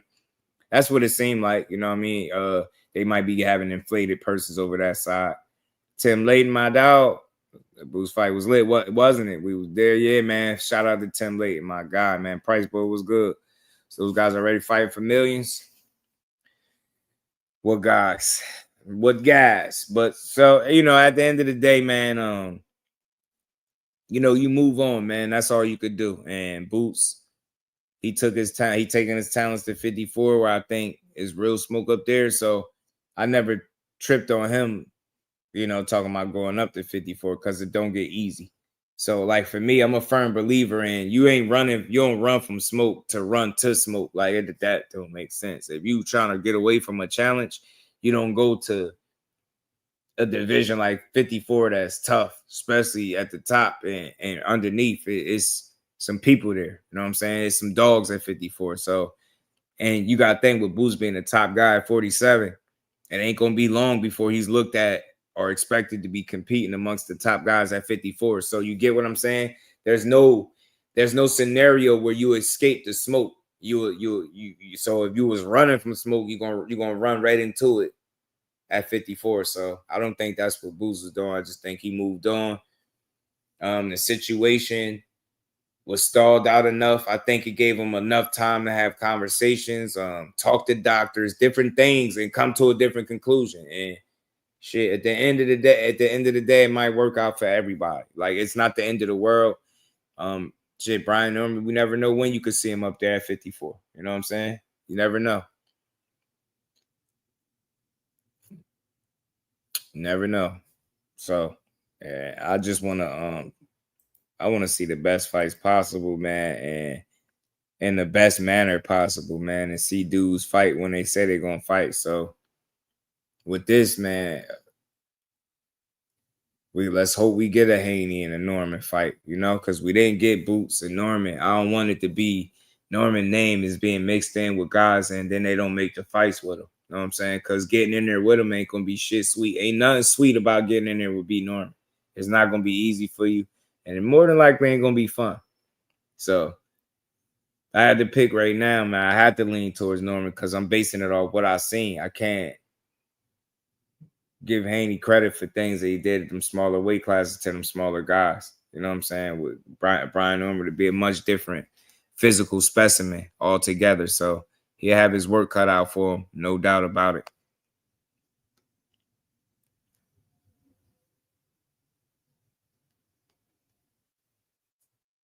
Hit the like button, Norman, 70-30. Best versus the best for sure, but Boost shoots Phillies, he's compromised at 47. Now I feel him. And look, I'm trying to be fair. I understand, like, I got to talk to Senior. He wasn't feeling the thing about the doctor. He ain't feeling that. Him or Junior seem like, right? I get that. But for me, I try to give all fighters the benefit of the doubt. I don't think Boost got a track record of just telling us stuff and not being honest. So I kind of just lean toward it being what it is. It's unfortunate, but time has passed. And then when I see the way it was handled by the guy that's promoting him, he could blame him for it as well. You know what I'm saying? Because of the time being spent trying to put the fight together. Getting there with Dev, simple. Yeah, man. I don't know if it's sweet to get in there with him, but I think it's definitely a winnable fight for Norman. For sure. Eddie has Penny Donovan and Lewis Crocker fight for the vacant IBF welterweight title. Maybe that's why Eddie wanted to boost to 54 so bad. That was other guys can get an opportunity. That's all I'm saying. He got, and I'll be stuck on Conor Ben. You just threw two more guys into the mix, Lewis Crocker and Patty Donovan. There go a couple more guys. Welterweights. You get me? So his people gonna get his opportunities. You get me? You fans need to let go of the label name, that we think we should be attached to the smoke and focus on the fact that the smoke is being addressed in some fashion. That's a fact, man. That's a fact. And I'm loving it. I'm loving what could happen after this, man. Look, we be wanting to see certain things, but as long as I get to see something good come out of all of this, I'm cool. Fly frequency, what it do, homie? You know? Let's keep going, though, man. Let's keep going. Hit the like button for your boys. Up to the channel. We're going to keep rocking. Real quick, quick little audible, man. Did y'all? I seen Lamont Roach in his just a little quick video on the pass, man. He looking sharp. It just made me want to see this fight even more because I know he's taking it serious. He looks sharp.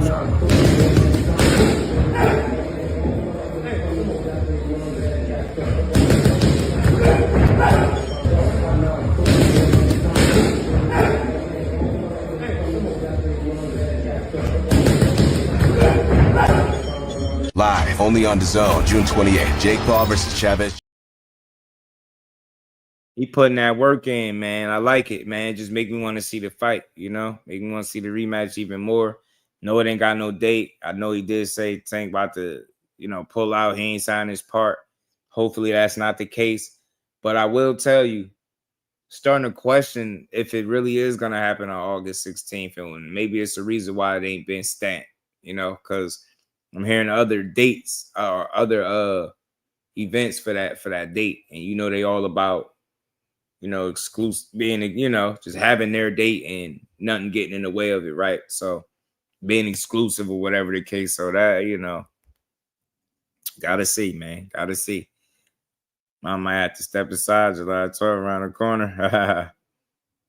Yeah, it get like that. So hope it ain't no roadblocks. Dang, hope not, man. Hope not. But Lamont looks sharp as hell, razor sharp. He look focused, disciplined. I seen an interview. He said he start camp in like a week. So maybe that's a good sign. Maybe that's a good sign. If you start in camp, then you obviously got a fight coming up. So I think he said he start camp in like a week or so. So that we'll see. We'll, you know what I mean? I'll keep y'all posted with any updates that I may come across, but I do like the way he looked on them pads, bro. Bro looks super sharp. He looked razor sharp on them pads. Razor sharp on them pads. Speaking of July 12th, Shakur had a little warning for Zepeda. Zepeda, I remember everything you just said. Oh, Shakur won't exchange with me. Oh, Shakur don't have the balls like Tevin Farmer. Remember these things, bro. So when we get in that motherfucking mix right there and I'm beating your ass, don't be surprised. Just don't be surprised. That's all I say. You heard him. My Leonard Ellaby voice. You heard him. Don't be surprised. He kicking your ass. He putting belt to your ass. All right? All right? I can't wait to see July 12th. Poi, what it do, homie? I heard August 16th. Maybe PBC will announce it next week so it could dominate the boxing headlines. They had competition this week. Jake Paul and Canelo versus Carl press conference on Friday. Good point. Good point. I wonder. So, yeah, Core looking to stand on business and make a statement. That's what I want to see. Go out there, be yourself, do you. Go get that win. Fuck him up. Because they've been asking for it. I've been tired of hearing some of the stuff I've been hearing. Beat him up, yo. I hope he listen. Healthy hands, kick his ass. Step on him. Step on him. The big homie Core got to step on. Step on him. You did. And Oscar De La Hoya, you bogus. You bogus. You a freaky ass promoter.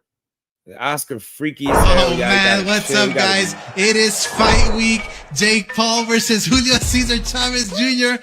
And I'm gonna give you my picks, Golden Boy style, baby. All right, guys. Raul Curiel, Victor Rodriguez. Both guys are undefeated, fighting for a world title eliminator. Who do I got?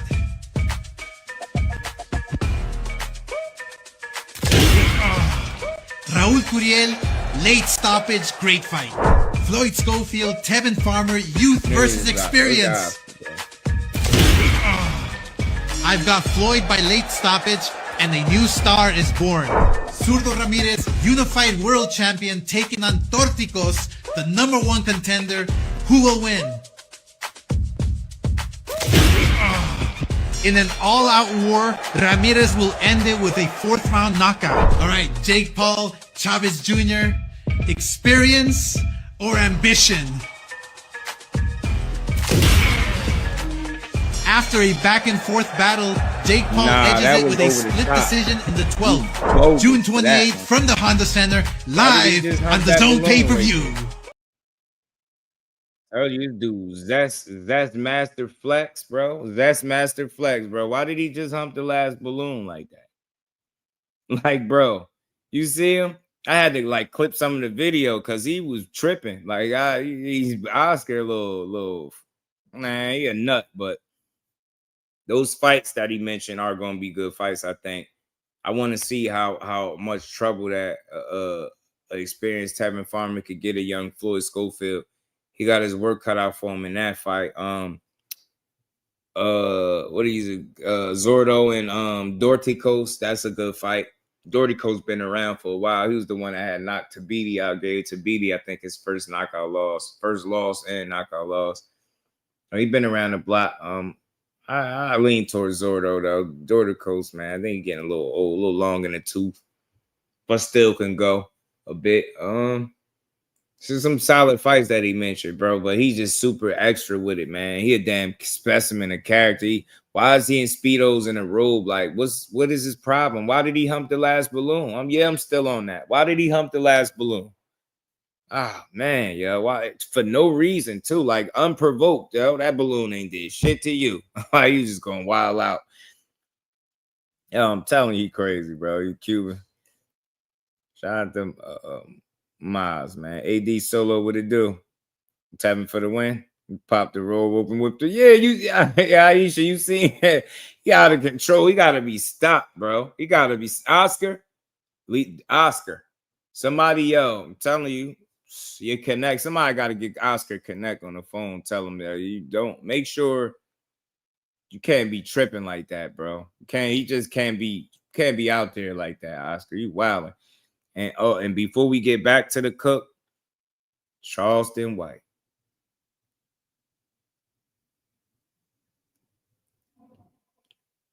Remember, I was telling y'all, if they give the right person the right amount of money, they'll fight. What dudes don't be trained, they don't be in shape, they don't box, but they'll get in there for the bag and for the clout. Did y'all see Charleston White fight one of those island boys? Did y'all see it? If you didn't see it, you're gonna see it today. You see it today. Yes! Let him fly, let him fly. Bro.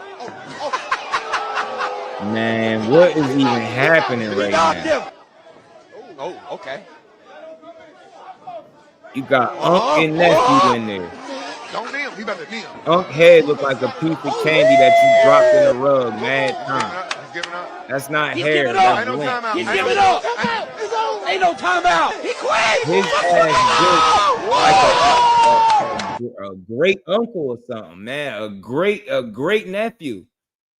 That's Uncle Grandpa. His name should be Uncle. That's Uncle Grandpa right there. His ass built like a preteen, bro. He got the body of a preteen and like from the eyebrows up, he at least 68, 70 years old, bro. That's Uncle Grandpa. His ass built. Yo, hold on. Nah, we're not gonna just let that slide. Bro backed out. What the hell? Yes! Man, Let him fly, nah, see? Bro, for the money, they do anything. Look at Uncle Grandpa at work. He knocked him. That's Uncle Grandpa. His ass is built. Oh my God, he built like a preteen. Don't kneel. He about to kneel. He got the Benjamin Button in the body, and it's going the opposite way in the face. He's giving up. Ain't no timeout. He's giving up. And he made him quit. Ain't no timeout. His nephew. Look at him. He built like a preteen. Yeah, he definitely built his ass built like a sperm cell, bro. He built like a sperm cell for real, man. I don't know what's going on, man. I told you. More of the story, y'all. For that bagament, they'd do anything. His he got in there, bro. Bro wilding, man. His haircut, I don't know what. God, he did all of that with one eye. He stopped somebody with one eye. It's crazy. Damn, bro. They should have let them fight with their shirts on. This is the first time I think people should have fought with their shirts on. Definitely think you should have kept your shirt on. Yeah. Says watching this live, couldn't stop laughing. You caught it live. I didn't catch it live, bro. His ass built like a sperm cell, I swear. I used to say, how did that even get made? Entertainment. He had that Earl Spence jab. He was working the jab, though, wasn't he, Dub? He got it done. He got it done, though. His ass built crazy, though, man. Like a preteen. Telling you, uncle, grandpa right there. That's built like a uncle, a nephew, and a grandfather all at the same time. Telling you, his body is confused. A little baby, itty bitty baby body, grown man forehead and hairline. Telling you, for that money, they do anything. Shout out to D for the win. I'm telling you, they said on live what happens if his eye. Oh, man.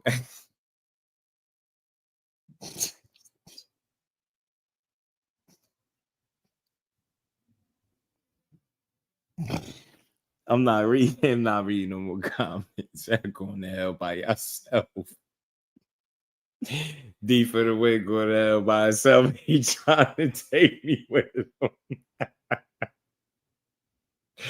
Nah, the internet ain't shit, yo.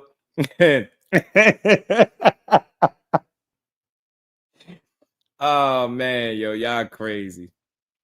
Rinse it all popping back in. The fight must continue. Aunt McQueen, let Aunt McQueen ref it too. Oh my gosh, y'all crazy. Yeah, he's built seriously crazy. That was wild though. It's out of control, man. Shout out to Charleston. Why he got out there and stopped the young boy though. But Floyd Schofield got a fight on his hands. Tevin Farmer ain't going for none of that. It's going to be a good fight. He got a lot of experience. I think this is a fight where experience could be a really big factor. Let's see if the young Schofield has what it takes to deal with the experience of a Tevin Farmer that's still at this stage of his career that's committed to winning. You know what I'm saying? Yeah, a D for the win trying to take us to hell with us, bro. With him, man. I don't know if we taking the escalator or the stairs, but we going. I don't know. Escalator, stairs. Your pick at this point, bro. You driving, but we going. We you know what I'm saying? We on our way. Shout out to everybody. But lastly, man, so look, Devin Haney and Brian Norman, we all in, man. Y'all can't renege as the fighters. I hope they can come to terms, see eye to eye, and make a fight. You know what I mean? I know some hoops and hurdles that they probably got or some fine print stuff, kinks they got to work out before they can make it official. But I hope it can happen. If Turki Alashikh is involved, I got high hopes that the fight can be made. You know what I'm saying? That's what I want to see. Charleston White, you stopped the young boy. I give you credit, but you bogus. You bogus as hell for getting in there, being underbuilt. You underbuilt grown man. Like, I'm skinny, but you skinny and like underdeveloped. It's like your chest, you don't have chest muscles. Like, his chest look like he doing this already. Like, he raising both hands. You know how you raise both hands, your chest gets smaller. His arm is flexing. It look like he doing this. He like a preteen. I'm telling you, his body just stopped growing at like 12, and then this head and hairline just kept going. I'm telling you, his ass built like a sperm cell. I swear. I'm telling you, with legs and eyes and shit. I'm telling you, he bogus. Shout out to Charleston White though, man. He went out there and got that bag and then beat up the young island boy quick like that. You know what I'm saying? He made the young island boy quit, y'all. Schofield by knockout, 6th and 9th. I don't know. Tevin Farmer been knocked out. I think he been stopped once in his career. I believe it was to Jose Pedraza early in his career, too. Very early in his career. Pedraza stopped Tevin Farmer, if I'm not mistaken. Since then, I ain't seen him come close to getting stopped. I mean, that second Zepeda fight got rough down the stretch, but he held it down. And he arguably beat him the first time, too. Shout out to Tevin. I'm rooting for Tevin Farmer. Nothing against Kid Austin. You're young. Go do your thing. I'm rooting for Tevin Farmer on this one. Let's go. Can I call him an OG? I can't call him an OG. He a vet. Tevin Farmer's a vet. Let's go. I'm rocking with you, Tev. I want to get Tevin Farmer up here, man. Come on, man. Somebody go tag Tevin Farmer. Tell him to come to Jusdueboxing. Let's chop it up, man. Let's have a conversation real quick. Tell him I got to holler at him about something. All right? Y'all go tag. If y'all got Twitter, yo, seriously, y'all got Twitter, go tag Tevin Farmer on Twitter. Tell him to come holler at me real quick, man. You know what I mean? I'm rooting for Tevin. Nothing against the kid. The reason I'm rooting for Tevin because they've been counting him out. He been getting raw deals. He beat Zepeda in that first fight. I don't care what nobody say. And he dropped him. He bullied the so-called bully. Now Shakur about to really do what it's supposed to do, what it do. You know what I mean? But shout out to Tevin Farmer. And he fighting another young, hungry lion and Kid Austin. Kid Austin is going to want the world. We're going to want to prove to the world that he's everything his father sold him as. That the Shakur fight, he really was sick. And the BBOC did pull him out. And it wasn't on him. You know what I mean? They just got bad luck. He going to want to put all that pain into Tevin Farmer. So let's see how prepared he is. We seen him against Rene Garone. He was exhausted. He was tired. He got dropped. He got kind of hit behind the head, and I thought he was more tired than hurt for sure. But he missed the stool. He had a rough night. Tevin Farmer, better fighter than Garone, more experienced. Garone might punch harder, but Tevin showed you, he might not be a puncher, but you can't measure his heart on paper, and you probably don't want to let him hit you with a clean flush shot because he can hurt you. It just ask Zepeda. So shout out to Tevin Farmer for never quitting. He came out and let the world know he been fighting with Tourette syndrome. That is wild. I want to be very sincere and genuine when I say fighting with Tourette's is wild. I almost thought he was joking when he said this shit. So that little twitch that we be noticing, like with him looking up, that's what that was the whole time. You mean to tell me this dude had a whole entire successful boxing career like that? Made it to be a 2-time world champion, took losses earlier, got stopped early, and then went on a crazy-ass run all the way up until he lost? Shout out to Tevin Farmer, man. You making Philly proud. Win, lose, or draw. He's the prime example of why you don't give up on a fighter, no matter what they losses are. Because he always get in there and come to fight, bro. He come to fight. And I'm telling you, he done transitioned from a guy that'll get in there and mix it up more because maybe the legs ain't what they once was when he was younger naturally, right? So he's just more entertaining. He throw more punches, stand in the mix a little bit more, trade with you. So big shout out to Tevin Farmer, and he got a real one on his arms. I rock with him. I know they always making jokes about his eye. I don't really care about that kind of stuff. I like Tevin Farmer. I like his energy. I always have. He always been about the fight. Never looked at him as a clout chaser or not willing to challenge himself. When you take losses early, especially knockout losses, and you bounce back from them, you're not scared to test yourself because you're been gone. So that cloak of invincibility, it been gone for him. He been not thinking that, you know what I'm saying? He been wanting to prove himself, and I'm glad he had an opportunity. He had a hell of a run to be a 2-time world champion. So big shout out to Tevin Farmer. He fighting a young, hungry Schofield. Look, if I had to bet, maybe I'll say the young Schofield edges it out. Maybe. Because Tev, you getting up there, I think he might try to outpace you and outwork you. So I can see maybe he might outwork you and win a decision. I don't got him stopping you. And it's hard for Tev to get decisions, but don't be surprised if the Kid Austin win a close decision and we feel like Tevin Farmer won. Now, he going to have to push him to stop him. I don't think that's going to be easy. I don't think Tevin Farmer, like, that you got to fight him. Like, expect a fight. Stop is just going to be icing on the cake. Expect to fight him because he ain't coming to just get knocked out. That man be coming to fight. And whatever you think he not or he lacking and punching power, he make up for it in heart. Excuse me, y'all. So don't be standing right there in front of him on the line like Zepeda was and getting found out the hard way. Don't F around and find out. Because if Rene Garone could put you down and have you exhausted with your father throwing fits in the corner, you missing the stool and all that shit, Tevin Farmer can give you hell in there. He can give you a headache. He gonna have your dad with a damn migraine by the 4th round. Telling you so. Or the 5th, 6th round, he be stressing over there in the corner. So let's see it. You feel me, Aisha? Let's see it, man. I like Tevin, man. I really do. You know, box circles around a young man, and I like Kid Austin. I think he's gonna try to outpace him, outwork him, and overwhelm him.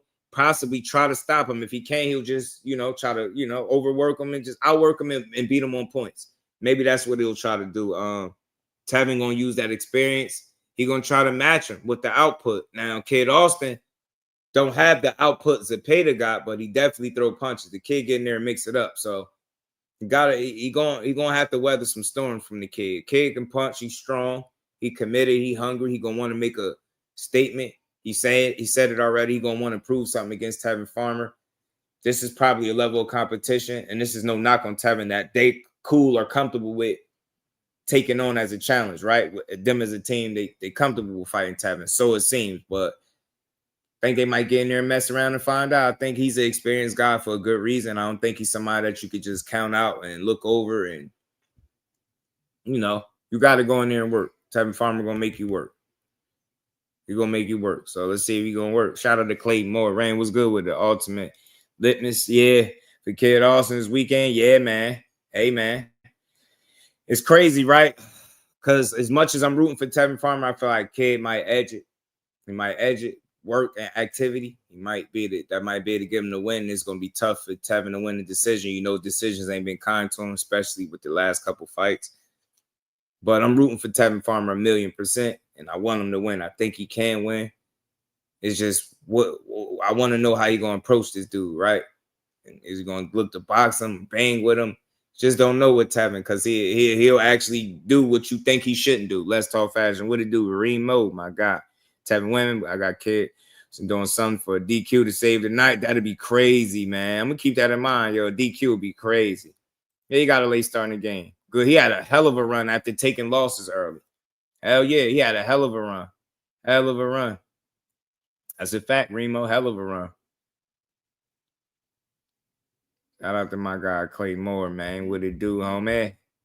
The Garone is solid, but doesn't possess the boxing acumen that Tevin does. There were so many instances where Garone let Kid off the hook.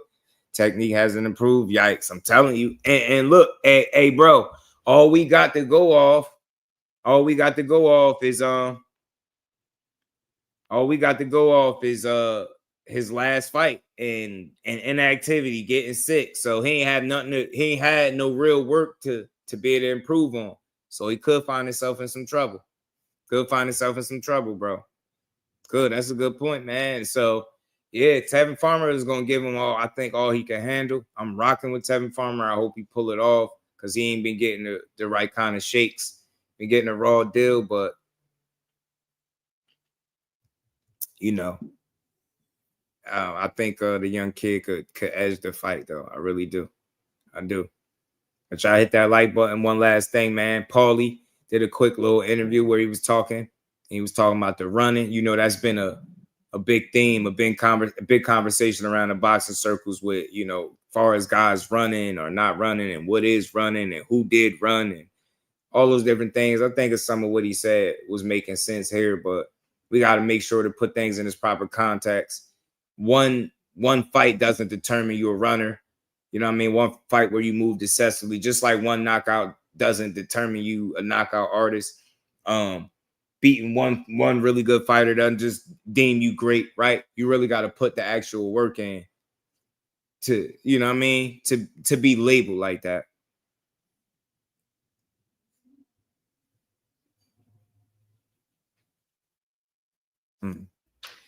T Hills, my guy. So we gotta see, man. We gotta see. You know what I mean? But I think Kid got his work cut out for him, and we're gonna see what he's capable of, what he worked on, if he improved at all since the Garone fight.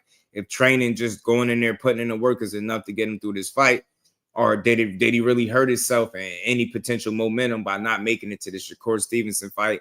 Win, lose, or draw, getting that experience for what it's worth, right? They dropped the ball in recent memory, right? And several times his father with all the egregious stories and the wild shit that he was making up.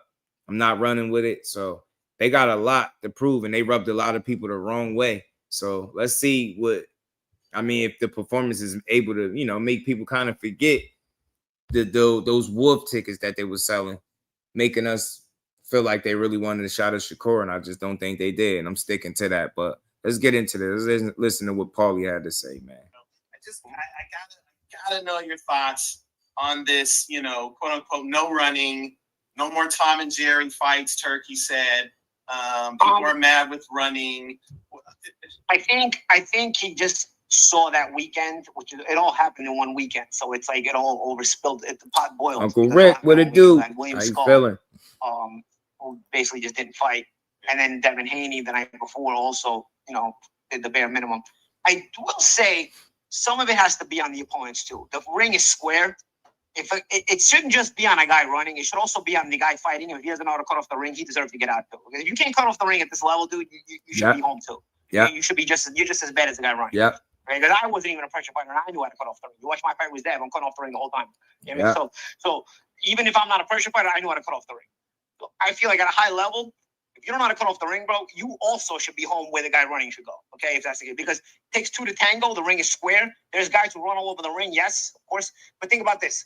Did you ever see somebody running for their life against Miguel Cotto and the fight ended up boring? Miguel Cotto always made sure the fight was exciting because you were not going to run from him. He was going to cut you off. He was going to get to you, and you were going to have to fight. There's no way. So if your fighter is high-level pressure enough, doesn't matter how much you run, bro. You ain't running nowhere, bro. He's going to get to you, and you're going to be forced to fight. So I do think there's a difference between running and boxing. I will say that. And I agree. Turki Alashikh had a point when he said that. But there is also the other side of that. Some of this is also on the other opponent. You know, Canelo knows how to cut off the ring. We've seen him do it. We've seen him do it well, actually. So he was just lazy, just picking up his check and wanted to go home. Yeah, being lazy. That's what I said, man. So that's on him, too. Okay. JC Ramirez, bro, he's been a pro a long time. The ring is still square. I don't care how old you are. You have to run half as much as Haney to cut him off. You know, that's the point of cutting off the ring. You do half the work and you cut off the ring. You know what I mean? So if you couldn't cut off the ring, bro, and you let that guy run all over the ring, he beats you, but at least you let him cut him off a little bit, you know? Right. So, yeah, it's on Haney. Yeah, it's on Skull. But it's also on Canelo and it's also on Ramirez, dude. You got to cut off the ring. It irks me when I watch pressure fighters who don't know how to cut off the ring. Right. That shit is annoying. That should be like basics 101 if you're a pressure guy. You know, that should be one of the main things you work on all the time. Remember that one that almost that uppie that almost took him out? I think he buckled him with an uppercut. I think it was an uppercut. That should be one of your main assets. So I do think it's both. And I think people were saying, oh, people are going to, you know, he's going to come down on guys like Shakur. I don't think Shakur runs. I think Shakur boxes. Shakur boxes. He'll step out of range. He'll step back in range. You know what I mean? Like, Stevenson is not a runner. People used to call FLOYD Mayweather a runner. No, he wasn't. He used to step out of range. He used to step in range. You know what I mean? He used to push you back. He used to push him back. It was a give and take of range. Yeah. And you couldn't hit him, sure. That didn't mean he was running. Right. He was never running if you really look at it. He cooking across the ring, but he was in place. He changed range on you. Many times he's stepping forward as well. You know? Why did Victor Ortiz headbutt him? It's Floyd was coming forward in that fight. You know exactly. I mean? So, you know, same thing with Shakur Stevenson. If you watch, it's a give and take. He's stepping in, he's stepping out. He's stepping in, he's stepping out. He's occupying space, he's giving space. And between all that, he's working very intelligently. Hell yeah, dog. He was. As long as Turki Alashikh understands the difference with that kind of boxing and with Devin Haney and Scalded. He was a stalker, Triple G. And when he got there, he knew what to do once he cut the ring off. Real quick, why I like seeing him cut the ring off, because when he got to the target, he didn't just like let you get off the hook, and he knew what punches to throw once he got you there. You know what I'm saying? Breaking dudes down to the body. Triple G was a dog, man. I think if they just want to try to oversell him and start trying to call him better than Hopkins and all this weird shit like they tend to do, but it's promotion, so it's boxing. They always do it, but he has some qualities about him that really made him a dog. For real, Triple G. He just went out much differently than I anticipated. Between, like, strictly running and boxing, right? Like the difference being able to change its level. But here's the difference. A guy who boxes like Shakur and Floyd, it's not as easy to cut the ring off on them because they're in position, always stepping and not running. So when they're stepping in and out of range, they can punch at any point because they're always in position to punch. When you're running, you're not always in position to punch because you're literally on your track shoes. So right. You can cut a guy off who's running. It's more difficult to cut a guy off who's boxing that way because he can always pounce on you because he's in position to punch because he's not running. He's not airborne. He's not in flight. A guy who's in flight, you're supposed to be able to cut him off and make him fight. A guy who's in flight, he did. You have to cut him off. He did. Again, there's no excuse to not cut him off. So a guy who's in flight, yes, the blame is on him, but the blame is also on the guy in the opponent fighting him. Because a guy who's in flight can't fight that way. He can only fly that way. He has to stop the fight. So it's your job to cut him off and make him fight. While a guy who's stepping around all the time, stepping in and out of range, he can fight at any point. You stepped in because he got spoiled, Doug. He got spoiled. He's not in flight. There's a scientific difference there. That's why there's boxing and there's running. But when it comes to the runner, although the runner deserves blame, the opponent also deserves blame because he's got to know how to cut off the damn ring. Yes, sir. Yeah, he did, Remo. Made him rethink boxing. Whoa, you seen the way his eyes look. Sugar Ray Leonard, was he running or was he boxing Roberto Duran? He was running. He was running. He had a big ring. He said he was running, but I think the point of that fight also was going to be to take Duran late and start fighting him more. I don't think he would have. I don't think he would have occupied the whole 15 rounds running like that. I think he was running him. He was mixing boxing with running. He was doing a lot of running. The thing with Duran that you notice as you get older, I think about these things because there's more subtleties that you understand, especially when you box your entire career. You look at Ray Leonard. He had a lot of marathon rings. You look at the size of the rings that Ray Leonard got to fight in. That was a big point he used to get to dictate. He used to get to dictate the size of the ring, and you could see they were huge rings because Leonard wanted to be able to run if he needed to. Leonard obviously would fight you in spots, but Leonard wanted to be able to run if he needed to. And I think that came about after the first Duran fight. After the first Duran fight, he wanted to have that option because he realized, okay, I got to be disciplined, or I'm giving away my talent by fighting guys that I don't have to fight. And if you notice, the Duran rematch it's a marathon ring.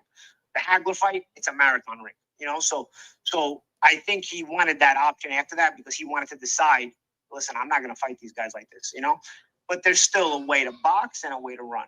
I do think that, for example, in the Hagler fight, he's mixing running and boxing. He's actually mixing running and fighting in the Hagler fight more and more so than boxing. Because in the Hagler fight, he's putting shoe shines together and putting punches together. And people are like, oh, those aren't hard punches. They got 8-ounce gloves, bro. You know what? And Hagler's not punching back when he's getting shoe shine. So you know what? Hagler's got to cover. If you're forcing a guy to cover, and I think the position is still debatable. But listen, you're forcing a guy to cover, you're hitting hard enough. So nobody can tell me that those shoe shines weren't fighting. So in the Hagler fight, he's running and fighting, but he still wanted the ring the size big enough to be able to run. So that's why you got to be careful how you criticize runners and boxers because the guys are going to do what they have to do to win. I think it's up to the naked eye, the human eye, to see, were you trying to win that way? Were you looking to win, or were you just looking to steal the bag? Good Skull point. and Haney were looking to steal the bag, bro. Good point. What about De La Hoya when he fought Trinidad? I think he thought he had it in the bag. Didn't want to risk. I think he thought he had it in the bag. Trinidad and De La Hoya, he thought he had it in the bag. What, he took like the last 3 rounds off moving? Dumb decision. Dumbest thing he could have did. I think there was a fear for sure because you don't start running like that without having a little bit of fear. But I think he thought I think he was too sure of himself. I think also getting possibly undeserved decisions against Pernell Whitaker and guys like that give you a false sense of security. Like I'm gonna get it. Yeah. Yes, thank you for saying it, I think things like that lead to 1990. That was in 1997. It'll lead to the 1999 fight with Trinidad. And that's the gist of what I wanted y'all to hear from him, man. I think he gave a good breakdown on running versus, you know what I'm saying? But he also spoke about how the other guy on the other side got a responsibility to cut the ring off, bro. You can't just yell somebody running. The ring is a square. Like, bro, you got to cut the ring off. You can't be lazy. You've seen Canelo do it. You've seen him be lazy, not trying to do it. Define him, he was good with it. Oscar felt Tito's power and got the hell out of Dodge. I always felt like he miscalculated. He thought he was, comfortably ahead and thought he could just take those rounds off like that. That shit backfired. That's what I believe. Like, cause he fought him. Look, what was it? Basically, he ain't try that until like the 10th round or so, right? Was it about the 10th and 11th and 12th or something like that? He did it, moving like that. And that shit just wasn't a smart move. But that's why he did it. Watch Trinidad versus Death. I thought it was dumb. I thought it was dumb when I watched it. I thought it was dumb. Reason why, because I don't feel like he was winning close enough where you could take rounds off and just give them away like that. You get what I'm saying? But you know what, Shell? Nah, I level with you. Watching it live, you probably thought like you wasn't thinking, you being dumb. So you're right. At the time of watching it, I'm like, that was stupid. But it's easier to feel like that after you had a chance to watch it. Watching it live, you felt like he was trying to escape up out of there with the win. But it was just a risky move. I ain't gonna say it was dumb at the time, risky for sure. But after being able to assess it all these years, and a little while after it happened, definitely end up being a dumb decision. Because it's one of them things where if it worked, then could you call it dumb? It's only dumb because it didn't work. You know what I'm saying? It could be dumb, just silly to say, and risky nonetheless. Very risky to do that, right? To assume that you know what the judges have you up where you could coast, right? It was risky to do it that way for sure. So makes a lot of sense for sure. I mean, yeah, he let it go. He let it go with, you know what I mean? Trinidad, one of them ones, you just never know with him, but I think he felt the safest to try to win that way. Like, yeah, if I stay away from the power, stay away from the hook, then I could beat him. And, you know what I mean? I think he left a bad taste in people's mouth just moving that way. But he did what he had to do. It's funny how he fought like that. But, you know, when he fought Floyd, how he labeled before he said Floyd ran from him and stuff like that. It's funny that you see, you know, when it suits a guy, they're going to do what they see best. You know what I'm saying? Trinidad Bob Aarons with Oscar, we know how Don gets down. That's a fact. That's a fact. But I thought that was a good breakdown from Oscar. So look, man, Canelo seems to think that Terence Crawford better than Floyd. I don't believe him trying to sell that fight, but I think he respect Bud Crawford game, but he think he got one come September 13th, and I hope Terence Crawford upset him. I'm rooting for him 100% of the way. I just think Floyd was one of the best fighters I ever got to watch. It ain't too many people that I'm gonna say that I had to be able to watch that was better than him. It's just me, Devin Haney, Brian Norman. Look like the ball is rolling. Adrian Clark, he tweeted. The two fathers went back and forth. You hearing about a deal being signed or a fight being signed, should I say? Let's see if it comes to fruition. I hope that they stand on everything they delivered to the fans because we want to see the fights. You know what I'm saying? We hear support and we build and we talk about them every day. And I just want to see them. I want to see the best fighters fight the best guys possible. So, you know, with that, you know, let's see what's next, man. And that's my time for today. I appreciate everybody rocking out. As always, man, salute to everybody that continues to rock out with your boy. Hit that like button on the way out. Turn your notifications on, sub to the channel, all that good stuff. Continue to support the grind. And we're going to be back tomorrow to build on some more boxing. So I got some more moving to do, y'all. So with that, much love to everybody and peace to the fan.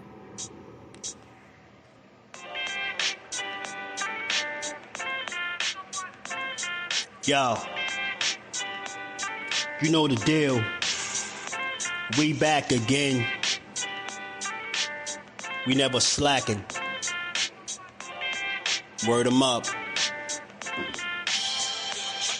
Ladies and guys, whether if you drunk or you high, it's time to pay respects to the illest man alive. If you think you got a point, he'll shrink you down to size. And from there it's downhill like a slinky or a slide. Open your eyes, got a deep connection with the rise, so you might see him jump in whenever they go live. Peep it, this channel blowing up now, it's not a secret. With tons of exclusive interviews to listen to. Them other channels I hate, but yo, they missing clues. They start narratives, sip the goose and twist the truth. It don't take a rocket scientist to get the proof. Just click the live at 4 p.m. Eastern time. But when you chime in, make sure you keep it kind. But if cowards want to debate, then it's feasting time. My man Jusdu shine busy all the time. Grind 24/7, 365. Videos he might have 365. My rhyme sick, they make you do a 365. You get a rich if you think you fit to survive. It's Jusdueboxing, time to click the live. Ain't no beginners, if you soft, you ain't down to ride. I crush you, respect too, it's Jusdu. He got the illest boxing show on the internet. The boy been a threat and he ain't even had dinner yet. Word 'em up. Yeah. You know what time it is.